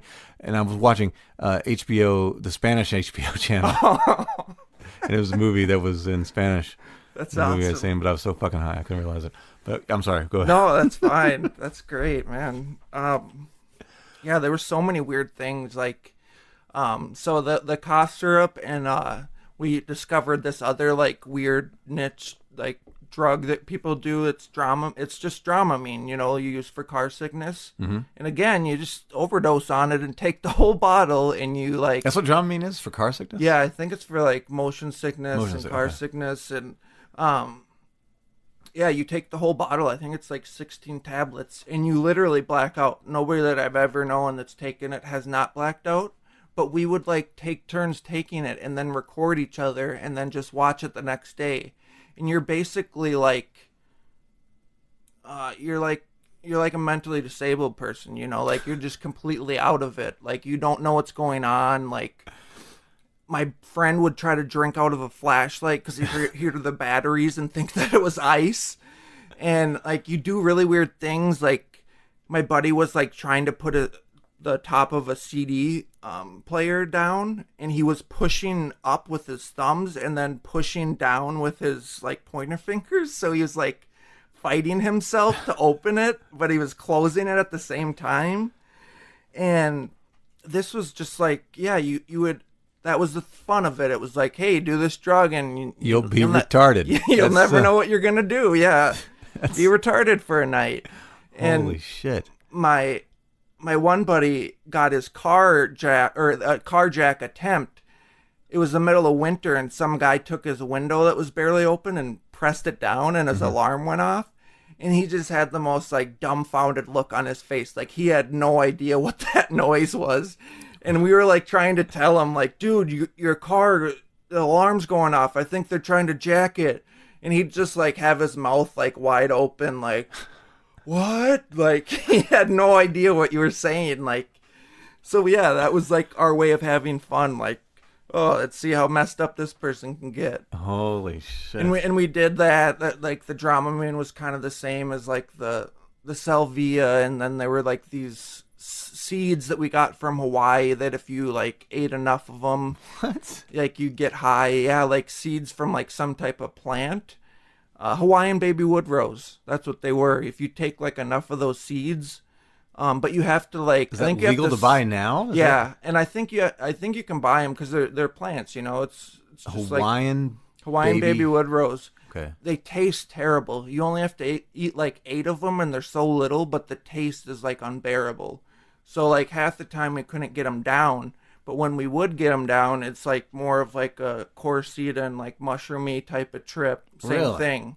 Yeah. So it was mostly like the Corsita, but it was also like Dustin or my middle brother like telling me like random stuff like of what to do and what not to do, and so there was a bunch of like little random drugs that we would do like every once in a while like that, but for the majority of the time it was like the Corsita and the drinking, and yeah, the drinking would become hand in hand. And that was just It would be like taking, that was never a focus though. It was never. No, well, I mean, I guess it was because I got 5 minors, but Right. it was never like, yeah, it was like take it or leave it. It was more just because everyone I was around was drinking, and if I Right. was on Corsita, and it was just fun to drink. Before we go on, I just wanted to clarify what I did not make this up. The movie is Lucas, 1986. Lucas, played by Corey Haim, is an unusually bright teenager whose nerdy looks and meek demeanor make him a favorite target for bullies.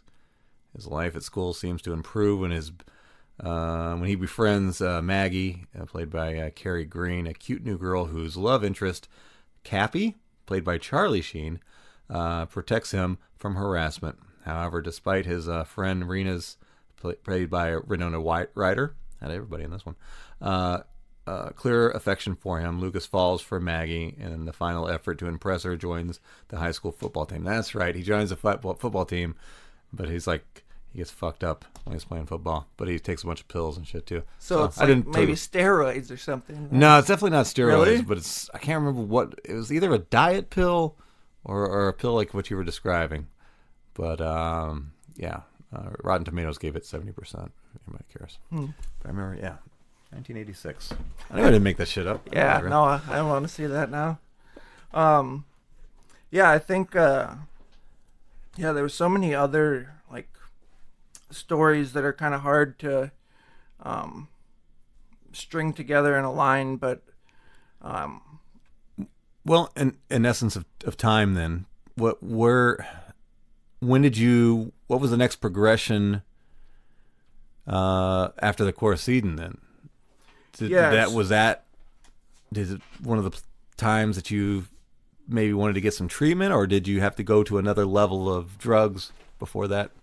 yeah, so I feel like I can touch on that pretty quickly. It's just, most of it was, so I went to, I think, 3 treatment centers between the ages of 15 and 18. Is this all willingly, or is this court ordered? This is all court ordered. Okay. But it was also like, so when I really like learned how to do everything that they wanted me to do in the treatment centers. So I would get early releases, and I'd be like this model, like, Learn how to game the system. yep, exactly. So I knew exactly what to say, and So the treatment centers were more, it was like a game to me, it was just like, all right, I gotta pretend to be this person for a period of time, and then just back to it, just so I can get out of here because I have to do this. And it was never on my own, so I never really wanted it for myself. And but the seeds that were planted, what I feel like is what really helped me, because there were so many different treatment centers I was going to and hearing so many different things from people about, like, in my use that I could relate to or later could relate to, and be like, oh, maybe they weren't just talking a bunch of shit the whole time. Maybe it actually makes sense. So it really, like, slowly kind of made me make this decision that, oh, maybe I do need to get help. Maybe like these places that I went to were the solution.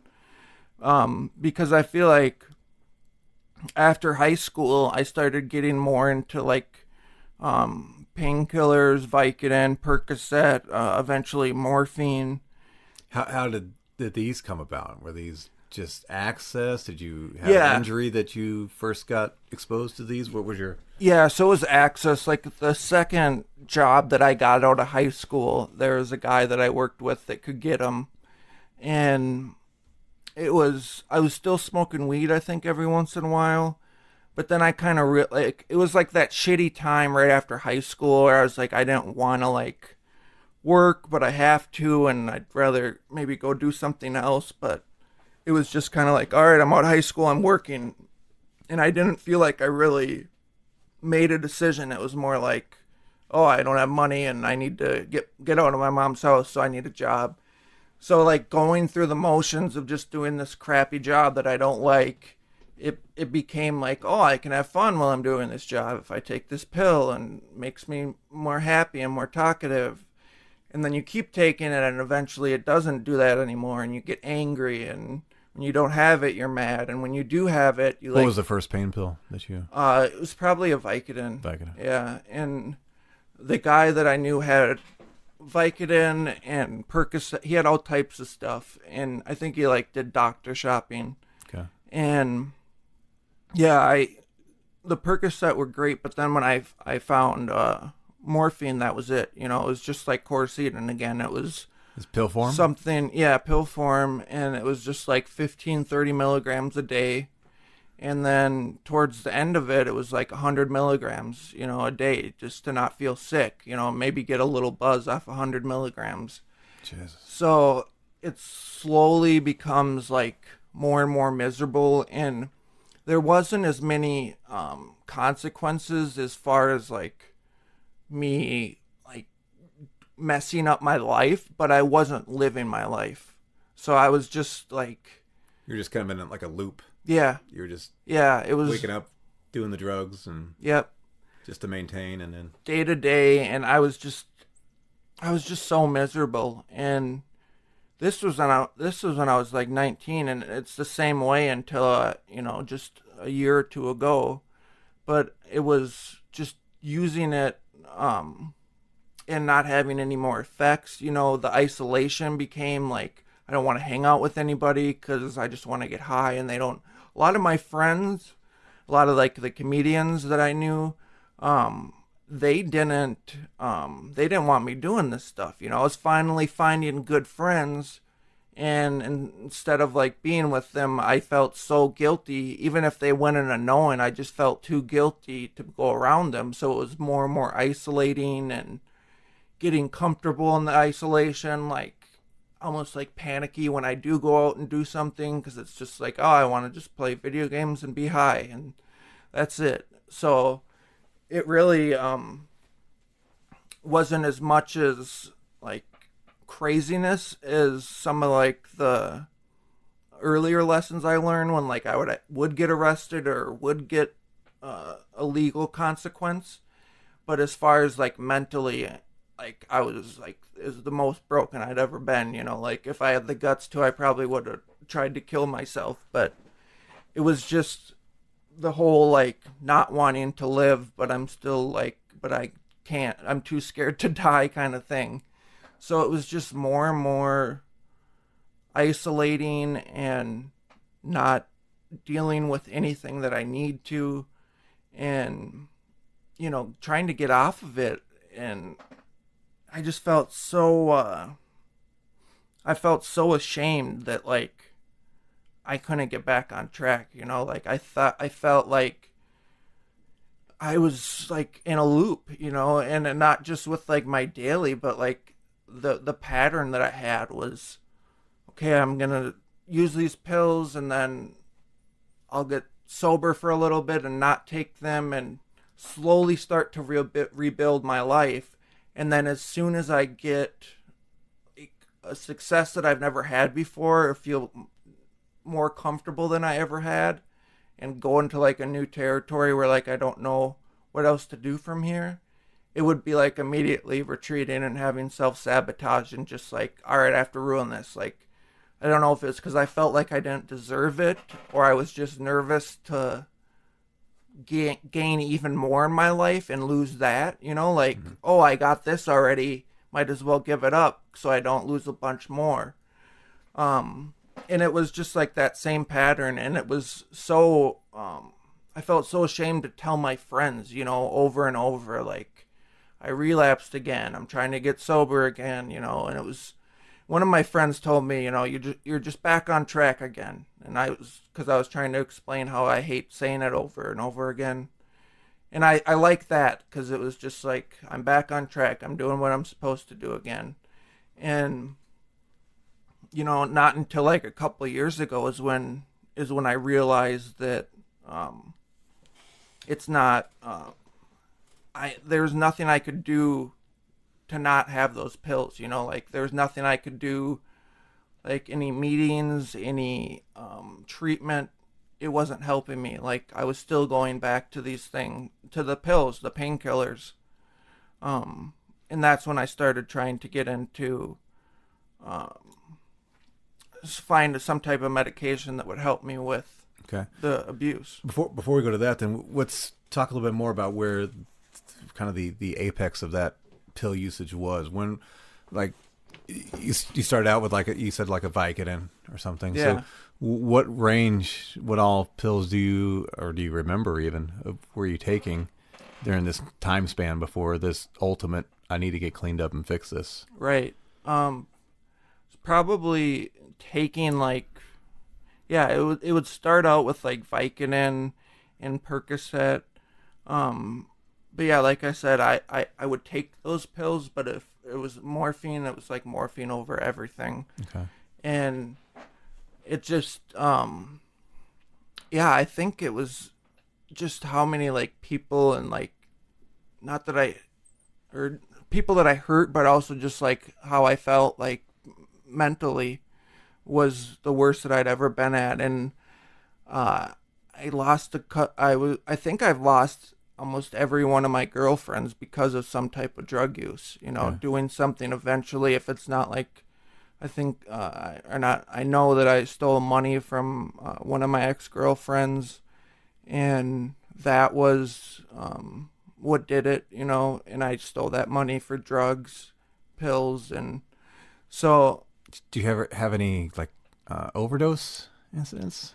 Or scares or anything that was not with pills. Well, actually, when I was like 15 or 16, I was at a friend's party, and this is kind of before I just took it, like, somebody at the party, their older brother or sister had a bunch, and I remember taking like 15 milligram pills, like 15 milligram pills of morphine, like, basically, like, I'm gonna die, you know, like, this is way too much. But I had no idea, like, about milligrams or dosing. So I just took 15 pills, like, and thought, oh, okay, this will get me really messed up.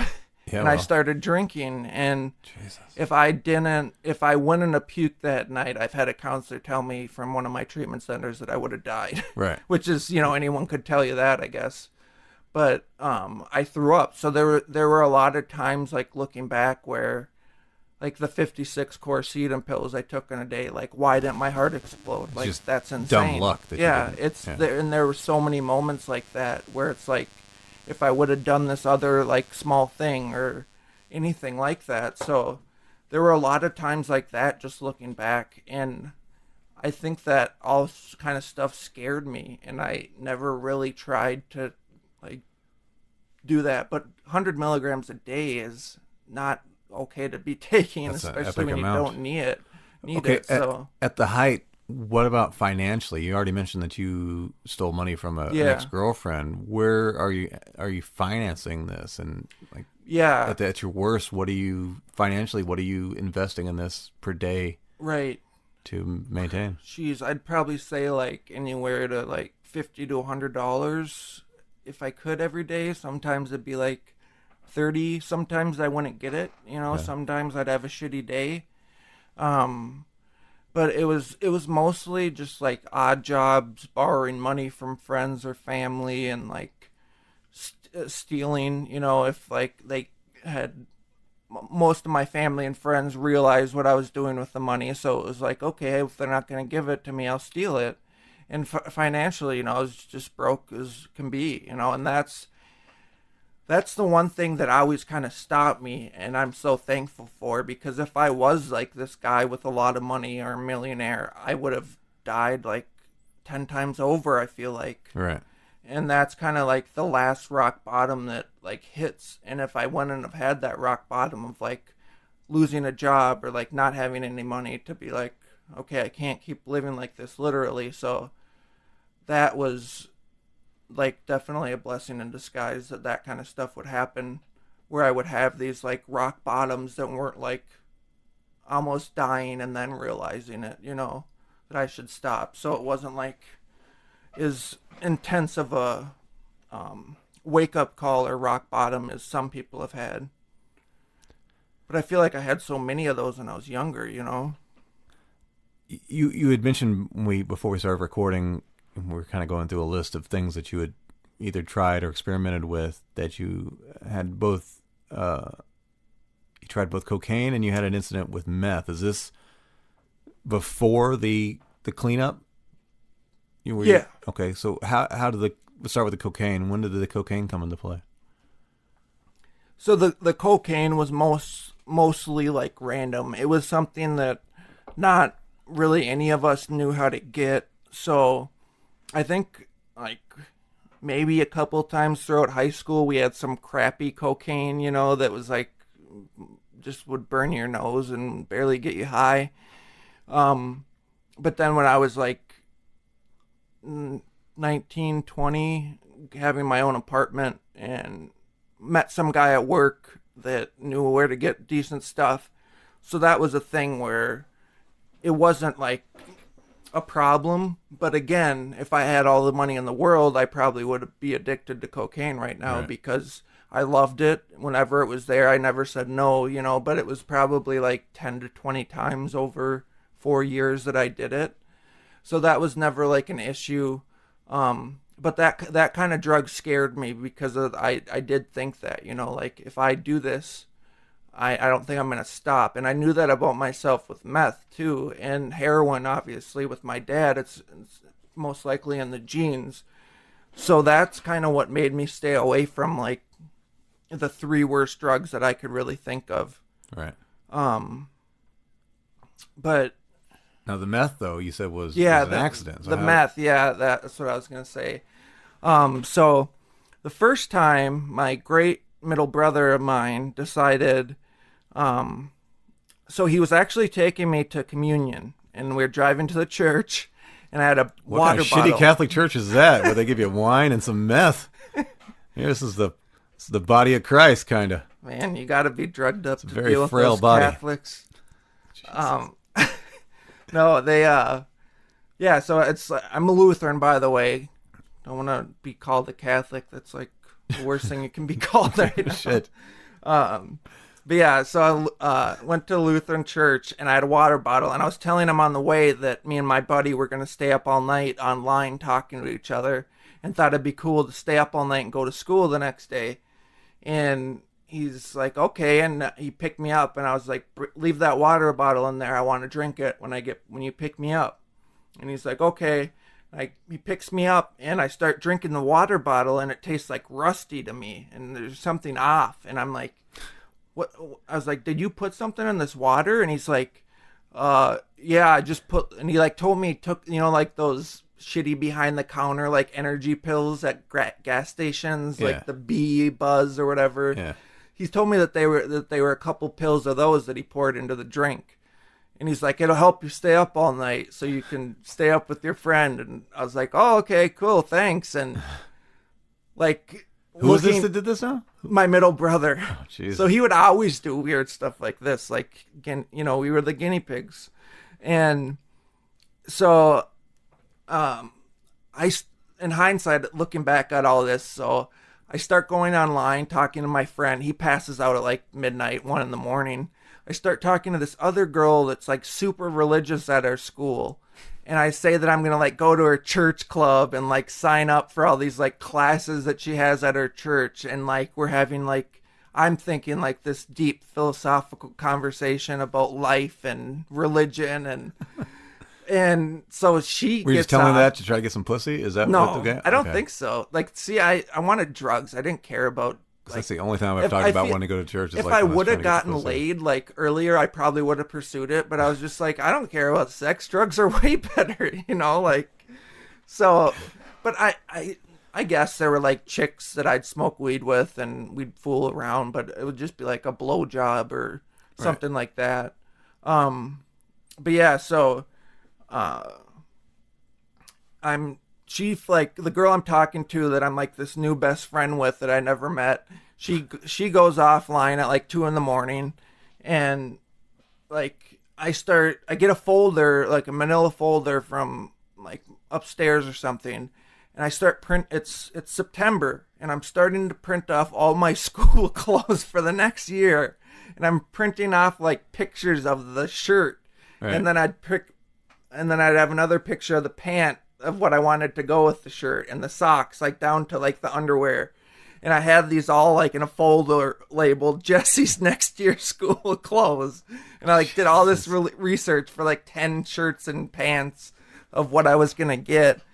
And so it's like 6 a.m. by this time. And I am going to meet my friend. He finally woke up and we're going to meet before school. And I remember distinctly thinking that the Xfinity truck by the grocery store looked really suspicious. And I was just like, went to school, nothing like crazy other than that, but that was like the things that happened overnight. And then I was just kind of like out of it because I think it kind of wore off. I was just tired basically, but couldn't sleep. And I went through the rest of the day pretty much just like a zombie, but that was like my first experience. And it's always When did you funny. find out that it was meth? Oh, like a month later, my brother told me when I was tripping on cough syrup. And I'm like in the middle of my trip and I'm like already thinking everything's crazy. And he tells me and I'm just like, my mind's blowing like, oh, I did meth. Holy crap. Like why? And then the second time it isn't as crazy, but I was at one of those friends that would sell weed that were also using meth most of the time. And the guy got a gas mask. So I tried that for the first time. And I ripped it off, was like coughing like crazy, of course. And there was like a Mountain Dew Livewire on the table. And I just took it and without thinking and just drank it because I was coughing. And the guy next to me, whose house it was, he just like is looking at me like I'm crazy or like I killed somebody. And he's like, dude, there was meth in that. And I was just like, oh, okay. And like, that one wasn't as bad. I don't think I drank it. Did it as come much. with the meth? Is that like a flavor, the option, or I did he don't put it in know. there? Is that I'm pretty sure he put it in how there. live of a wire is that? That's And that's the weird thing too. Like, what are the chances of me like drinking meth? Like Right. most people smoke it, but apparently, well, my brother did it to me on purpose. But this other guy also just has meth in a Mountain Dew bottle, like Right. with Livewire in it. Like, I never knew that people were just like, hey, sprinkle a little meth in my coffee, like. So those were the 2 times, and yeah, it was just basically stayed up for like 24 hours both days, but yeah, and knowing that, it was just like, there's no way I can do this without like becoming addicted to it. If I do start doing it, like I know that I will be, so that's why I would avoid it. well. Let's jump ahead now. I guess you're 18, 19, this is the worst of it. Yeah. This is where you're coming to the revelation that, you need to get right. Yeah. You're thinking back to the times in recovery where you had the glimpses of a better life, and you were starting to realize that maybe you should have actually made a better effort at the recovery, and Right. now you want to seek out some help Yeah. because the pill things are still the dominant thing in your life, right? Yeah. Yeah, exactly. So where do you go to get this help, and what do they offer for your situation? Yeah, so And this is completely on your own, right? Nothing's court ordered at this time? right. Okay. Yeah, so I think it was the last year. I was on probation until I was 19. That's when I got off. And I think my last year I was dating a girl who basically kept me mostly sober. She helped me, and so that was nice because I just basically hung out with her and made out with her, and that was better than doing drugs for me at that point. And she and I ended up breaking up with her, but I continued like doing good on my own. And I started dating another girl that I knew in high school, and I was out of high school now, she was still in. And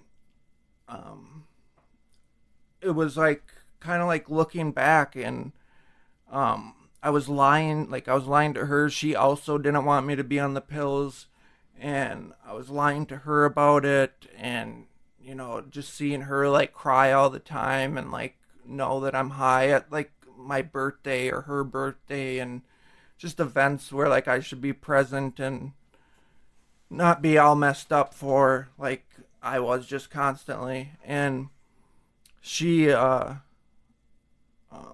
there wasn't much pressure from her, but it was just kind of like that, like it was like a revelation to me. I thought it was like something that I had just like thought of, but really it was like in my back of my head the whole time, like realizing that my life was okay then. Like I finally, like I was truly like so miserable that I was like trying to figure out like why I felt that way, like what I could do about it. I had no idea what I could do about it. And then it clicked, like when I went to those treatment centers, I felt a lot better, and I called into New Beginnings. I think I got a Rule 25, and then it's like for the state, if you have, I think it's if you don't have insurance or if you have crappy insurance, it basically helps you with like funding it. It's a state-funded program, tax-funded program for I think so, yeah. It's a Rule 20 recovery. Yeah, and it basically lets you know or shows if you need the treatment or not. Okay. And So where do you have to go somewhere to get evaluated to see if you fit that yeah, category? yeah, you go for like the Rule 25, and it's just like a bunch of questions, like how much do you use, how often, amounts, stuff like that. And so I obviously qualified to go to treatment, and they took me to New Beginnings, which was in Waverly, and it was a great treatment center. Is this your like, what do they call it? Like you full time, like you check in? Yeah, Deal? Okay. 28 days. Okay. 28, I think, 21 or something. And yeah, all three of the treatments that I went to were all inpatient. So let's talk about that for a second. So you say 28 days for this first one. Yeah. So is there a detox issue for you? No detoxes for any of them, except the last one, the fourth one, New Beginnings, the one that I went to when I was like 19. Okay. So that was, they called it the Shake Shack, and it was just like 2 rooms off to the back, and they like in the bathroom is like a nice ass whirlpool tub because your body aches are just terrible. You're like cold and hot and on and off. So yeah, that was. And you're with other people, right?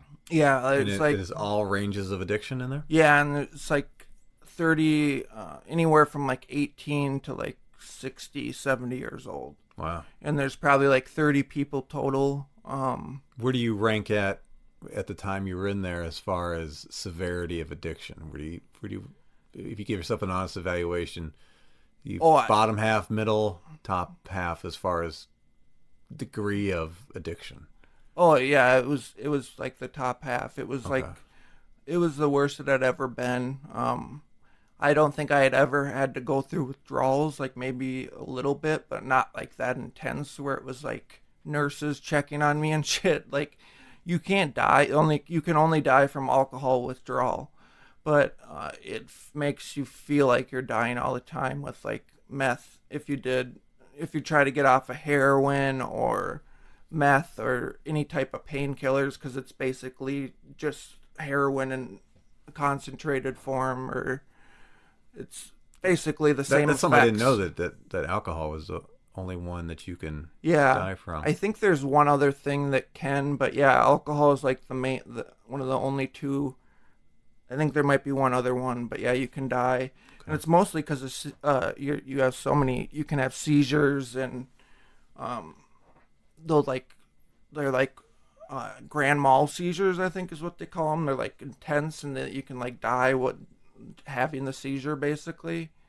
But yeah, that was the worst of it because I was 18 in a treatment center with like a bunch of other people that were way older than me. So it wasn't like a adolescent treatment center. It was my first adult one, so I was really nervous. But everybody was great. That's a great treatment center because they keep you busy throughout the whole day. Is it one of these ones with a religious component to it, or is it? I mean it goes by the AA and NA 12 steps. So it's a 12-step program. I don't think they had some spirituality stuff that was like alternative, so they like didn't force any religion, which was nice. But yeah, a lot of like the treatments will try to give you some free time to like see how you can do on your own.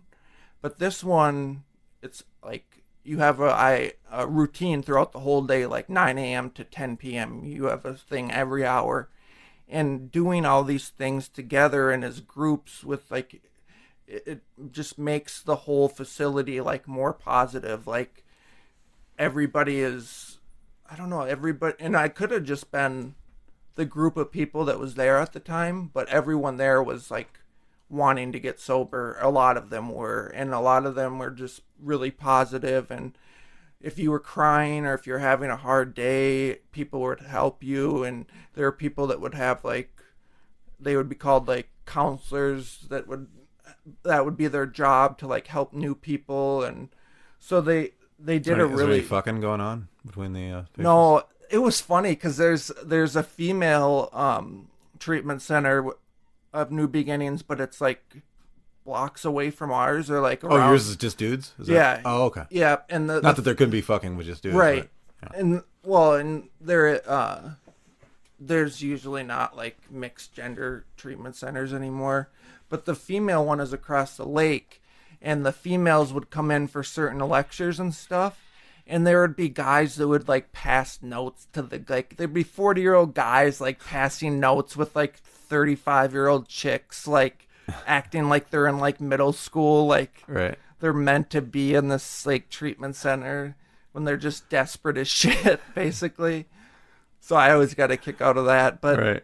yeah, they make you look at yourself the whole time. It's like about like, why are you doing this thing? Questioning, like what is good about you, what is bad about you, because you really never like knew who you were not on drugs, So it's like figuring out who you are all over again.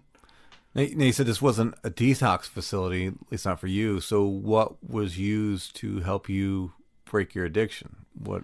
Well, yeah, it basically was a detox. It wasn't like the formal term. It was like it was in the treatment facility, but there was just like certain rooms that were used for people that were like are gonna have withdrawals, basically. Okay.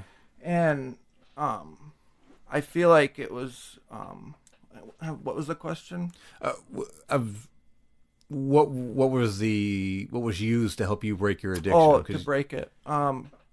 I don't know, man. That's a complex question because there's so much to it. Like getting off of it completely, like the detox part of it helped. Obviously. Oh, so there was detox. Okay. So yeah. So it's they call it the Shake Shack, and Okay. it's like detox. Oh, okay. But I misunderstood. I thought you said you didn't do a detail. I thought you went straight to like a medicated treatment. yeah, it was. So it's not like a technical detox, like where Okay. that's all they do.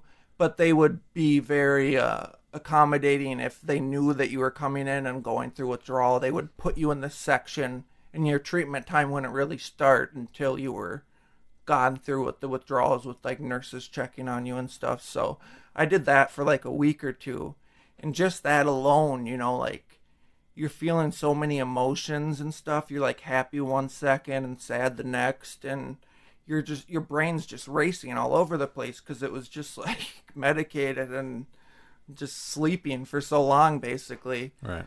And they give you the tools as far as like AA and NA, and really the thing that helps me the most, especially now that it's been a long time, is just like helping other people, getting outside of yourself, because people that are addicts are just so self-absorbed that just like comedians are, and it's just getting outside of that is like what really helps me, and just never forgetting where you came from, like remembering all the stuff that you went through, because it's so easy to be like, oh, it wasn't that bad when I had to puke and shit at the same time for like 2 weeks. Like it's just like once time flies by, it's so easy to look back and minimalize that stuff that you went through. Right. But in the moment, you feel like death. So trying to like relate to that or like go back to that, and that's how I usually would do it, is like go to a detox center and speak and see someone that like looked like me, and it just brings me right back to like that feeling and knowing like that's not where I want to be. Well, now you currently, I think I understood what we were talking about before we started recording. Or eventually you started taking a medication to help you fight the pill addiction, correct? Yeah. Now, is this something you're still on, right? Yes. Okay, what is that called, and when did you start that, and explain what that's about? Yeah, so it's called Suboxone, and And this is specifically for addiction to... yeah, it's specifically used for blocking that that feeling of wanting to get high, basically, in your brain. So it's helping you not have those temptations and those cravings as much. But specifically the high that pills offer, right? Yeah, Like but what it's affects also... you, like if you like smoking weed, it won't stop you from wanting to smoke No, weed. Okay. no, and yeah, I do still smoke weed, and I seem to be at like the best spot that I've ever been in lately, or at least for the past year or two, and it's because of the Suboxone. Because from 19 to 29, and basically my whole life, I was trying to go to treatments, and the treatments would help for a period of time. But eventually that stuff would wear off, and I wouldn't go to meetings as much, or I wouldn't do this as much. And slowly but surely, I would get back into using again. Mm-hmm. And I must have done that like 10 times, and it was driving me crazy. And I finally had heard about the Suboxone, I think at like another treatment one of the treatment centers that I went to.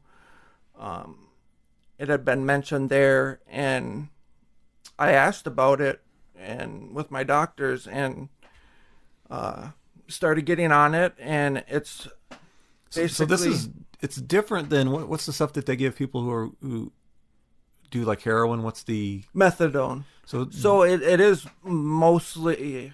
they're different, but they're basically used for the same thing. Yeah, but methadone it's basically... It's still kind of a drug, right? Yeah. Where this sounds to me like it's kind of like a beta blocker or something, where you're just turning off that receptor in your brain that wants the addiction. So yeah, so it's like when you first start taking it, at least for me, the Suboxone, you would feel a little like, I don't want to say high, but just different and like more energy. Mm-hmm. But that after you take it for a while, you start leveling out, and you just feel normal like you do every day. And I don't know if they use Suboxone for people that have heroin addictions and other addictions. But I wouldn't be surprised if they did, because I think it's more of like a personal preference kind of thing. Like, do you think this would help you or the Suboxone? And I heard horror stories about methadone and people being on it for years longer than they wanted to and getting addicted to that in itself. So I went with Suboxone because they said it's more of a short term, like 1 to 2 years maybe, but on your own time. And I've been doing it for about a year, and I will probably start tapering off within the next 6 months.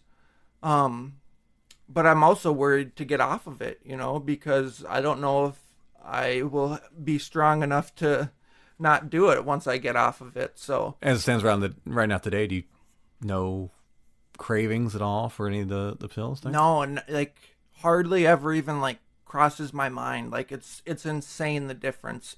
And if there's anybody who is struggling and it's like, I want to get sober but I don't want to go through withdrawal, take Suboxone. Within 24 hours you will feel completely fine again. There will be no withdrawal for you. It completely stops like 2 to 4 weeks of miserableness. Right.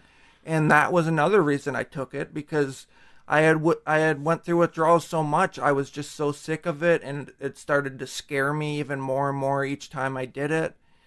And when I heard that was like a huge relief to me, and the fact that it's proof that it works for me, and that I've seen that over the last year.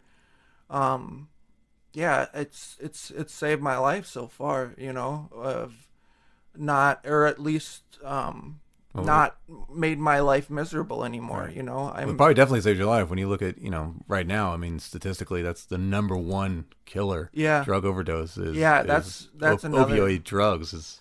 Yeah, that's another thing that's scary. They're getting into the painkillers so young now, and I guess I was probably taking it off and on when I was younger too. But And they're just heroin addicts, when they're like 10, 11, it's just, yeah. they're everywhere. Those pills are everywhere. You get them for anything. Yeah. You say your back is just sore. Well, here's 20 Vicodin. Yeah. Here you go. They're easy to get.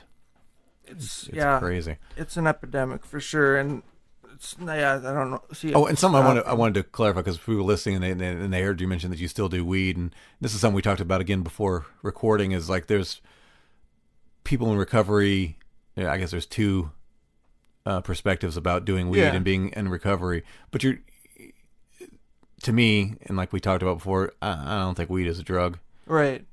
I think it's like anything else. Yeah. If you overdo it, you can overdo it. I was addicted to, and still am addicted to food. Yeah. And I was overdosing at food when I got to 404 pounds. So that's a drug, Yeah. So look at it how you want to. But it's not like you're not telling your doctors. Right. They know that you still smoke marijuana. Yeah. And they're aware of that. So it's not like you're hiding that, and it's not like you're negatively affecting your treatment by doing that. Right. Yeah. I probably smoke weed, I don't know, sometimes daily, sometimes like a couple times a week. But I feel like, some people, especially I feel like people that are like new to AA or NA are going to want to like push it on you that like you can't do anything, and like it's going to ruin it, or it's going to ruin your soberness. I don't think that way. I think that like I agree with you, like anything in moderation, and it all comes down to the individual. So like you can't just say like a blanket statement that nobody can use weed, or you're gonna like not be sober. It doesn't even matter if you're technically sober or not, because it's more just about like, are you smoking the weed and then like lying and cheating on your wife, or like stealing from your friends, or like is your life completely out of control and you're smoking weed and that's the cause of it? Like if that's the case, then yes, probably stop. But it's just, you have to be honest with yourself. Like I used to be way more addicted to weed. Like I wanted it way more, and now I feel like it's so everywhere and it's so accepted that it's not as like, oh, I have to have it all the time. I know I can get it whenever I want to, basically. So it's not and that's actually part of the psychology about legalization, that sometimes they the reason that like young people are attracted to some things that are illegal is simply because of the fact that it's illegal. That, Yeah. That when you legalize that, it loses some of its allure because it doesn't seem like you're doing something so bad. Yeah. Because, Yeah, it's just another deal. Yeah, I You know? agree. And I talked with my doctors, and I was scared at first. I thought they were gonna like not see me or something, but they could care less about marijuana. They're dealing with people that are on like meth and heroin, and if somebody can Oh, smoke, and also to clarify, because you said anything in moderation, and I don't think meth or heroin is something that you can do in moderation. right? Yeah, It's one of those, like, let's just not do that one at all. See, that's why there's no, like, you can't just say, like, a statement, like a blanket statement about everything in the world. Right. There's always going to be exceptions. And, yeah, obviously, like, there's a lot of drugs that are, like, crack and meth and... I don't think they should, when you hear people, well, they should just legalize everything. Well, they shouldn't legalize everything, but they should decriminalize everything, Yeah. right? Legalize Yeah. marijuana, legalize, shrooms and all the, things that you actually can get something positive out of, but Right. decriminalize like the meth. Yeah. So it doesn't become like a legal issue, but still make it, it's not a good drug to do. It's not like nobody recreationally does methamphetamine Right. for any given amount of time. I'm sure everyone that's done meth probably says that at first, I just want to do it on the weekends, for just fun. doing it every once in a while. Once a you know? tooth falls out, then I'll slow down. Yeah. Fuck that. Yeah, so... So let's wrap up with where you at today? How you feel today? Feel good. You're in control now. Yeah. I feel like I am, I've known you enough years now that I've seen a vast improvement. And Yeah. I remember times where you've gone and disappeared for a while and then come back, and then Yep. and you seem healthier and you seem remember- more. Yeah, I remember times just coming over here and not even like talking to you that much too, and like just being like a zombie. Yeah, that's And- right. That's another thing. Yeah, yeah. you used to be a lot more like in and out kind of deal, and Yeah. I feel like I'm finally starting to like realize that having a life is okay, and if I lose things, at least I had it, like that perspective that I had where it was like, oh, if I get too much success and lose it, then I'm going to be really sad. Now that is just kind of ridiculous to me. And a lot of the things that I used to think are slowly becoming that way. And yeah, things are great. I'm closer with like not just my immediate family, but my cousins and uncles way more than I used to be, starting to gain more friends and, get closer with them. So, things are good. I just need a decent job. But other than that, then that stuff, and not trying to focus on like, oh, I need to have the best job and the most money, but like more things that aren't material, because I used to be that way too. Like if I had a nice car in my garage and a house and a boat and just a little bit more money, then I'd be happy, Right. and get that stuff and then not be as happy as I thought I would be. So just trying to like connect with people, and because that's what life is all about. It's like talking with people and existing and doing stuff with other humans, so that's what I've been focusing on, and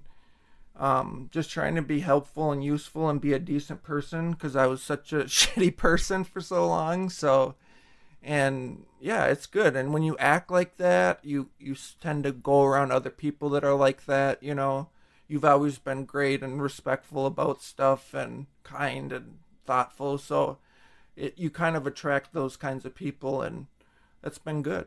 Right. Yeah. Well, cool. Well, congrats on your recovery, Jay, and I hope you keep it up and keep going. Well, thanks, Joey. Cool. Hey, you got time for one more last story? Yeah, To please. keep- Give me Keep a it final light story. and not all sappy and Yeah, definitely. emotional. All right, so this is one of my favorite stories to tell. I was just a little drunk with some friends, and also I wanted to just say, like, if I'm glorifying any of these experiences, is because I've been through them all and looked back and laughed at how ridiculous I was and how much of an idiot I was. So that's why I said anything that might have been like a glorified drug story, because it was just ridiculous. And let me layer that on there. A lot of episodes on the show, listeners, if you haven't figured it out by now, are going to have a little bit of debauchery and crime and things like that in it. And none of this is about glorifying that. It's just telling the stories of this and why we might laugh about it and and have fun with it. It's not to glorify it at all. It's telling the stories that are out there. Yeah, that you're not going to get it in dark other senses places. of humor. That's You all gotta it is. laugh at it. Yeah. Yeah. So, yeah, I was in a car with friends, 3 people in the back, 2 people in the front. My brother was driving us, and we were going out to this party, and we saw a girl from our school, and she decided to come with, and there's no room, so she sat on my lap. And we're driving out to this party, and I was so drunk, and I realized that I was going to have to throw up. And I realized also that I only had like 1 second to throw up. And we're going like 60 on the freeway or on this back road. And I laughed to myself for a second because I knew about what I was about to do. Right. And I knew there was no stopping it. And 2 seconds later, after I throw up all over this nice lady's back, she's screaming like crazy. Everybody else can smell it and is like freaking out. My brother pulls over. A cop is coming the opposite way, of course, and sees us running out of the car like maniacs, so he pulls around. We're all drunk and minors, so my friends all ditch me and run in the woods. I'm way too drunk to hide from police, so I hide behind a tree that's like an inch thick. The cops walk past me with flashlights the first time, and I'm like, oh God, just please don't let me be found. This is the last time, and it's like the 20th time I've done something like this. And they come back again, and they catch me, and they put me in handcuffs by the side of the road. I'm covered in puke, and I'm digging in the dirt as deep as I can to try to find rocks, because I was going to undo the handcuffs with this rock and run to the party.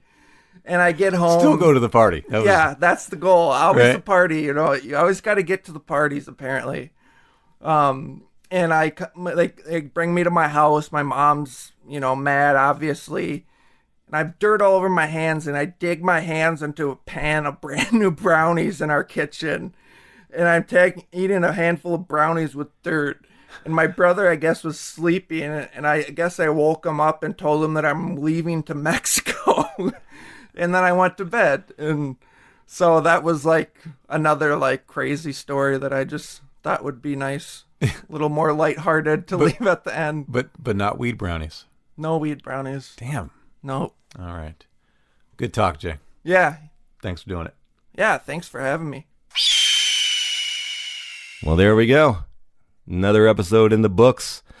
That was Jay telling us his story of his first time trying drugs and how that led to an escalation in the type of drugs and amount of drugs that he used, and how that affected his life, and then where he ended up needing to get some help and some recovery, and where he is today. So that was very, very cool of him to come in and be very open and honest, and sharing that story and allowing us to find some humor in it and sharing it with you. So yeah. And let me use this time right now to say to you guys, especially people listening here in the Twin Cities area, because I really like to do interviews in person, not online interviews or over phone. I think this makes a better interview. But if you're in the Twin Cities area or plan to be in the Twin Cities area anytime soon, and you have a story that you think fits the criteria of the Filter Free America podcast, contact me at filterfreeamerica@gmail.com, filterfreeamerica, America spelled with a K, @gmail.com. And I'll bring you in and let you tell your story. If it's interesting and I think it's going to work for the show, I'd love to hear it. Stories can be anything. It could be a good story. It could be a bad story. It can be, something you accomplished. It can be a tragedy. It could be maybe you've got just a wild job. You want to tell me about the kind of job that you do and what your job entails. Back when we did the Filter Free America the first time around, some of the most interesting episodes were ones that you wouldn't suspect would be interesting. I think I referred to this one a few episodes back. Was one of my favorite episodes I ever did was when I recorded an interview where I interviewed a mailman. Right? Seems mundane, seems boring on just by saying it, but when you get into it and you get into kind of the minutia, what the day-to-day job is that it entails to be a male person, excuse me, right? It's very interesting. So that's an option too. But if you got an interesting story, you want to tell it, like I said, you get like our episode with Sean, where there's a lot of crime, a lot of hustling in your life, things like that. Whatever.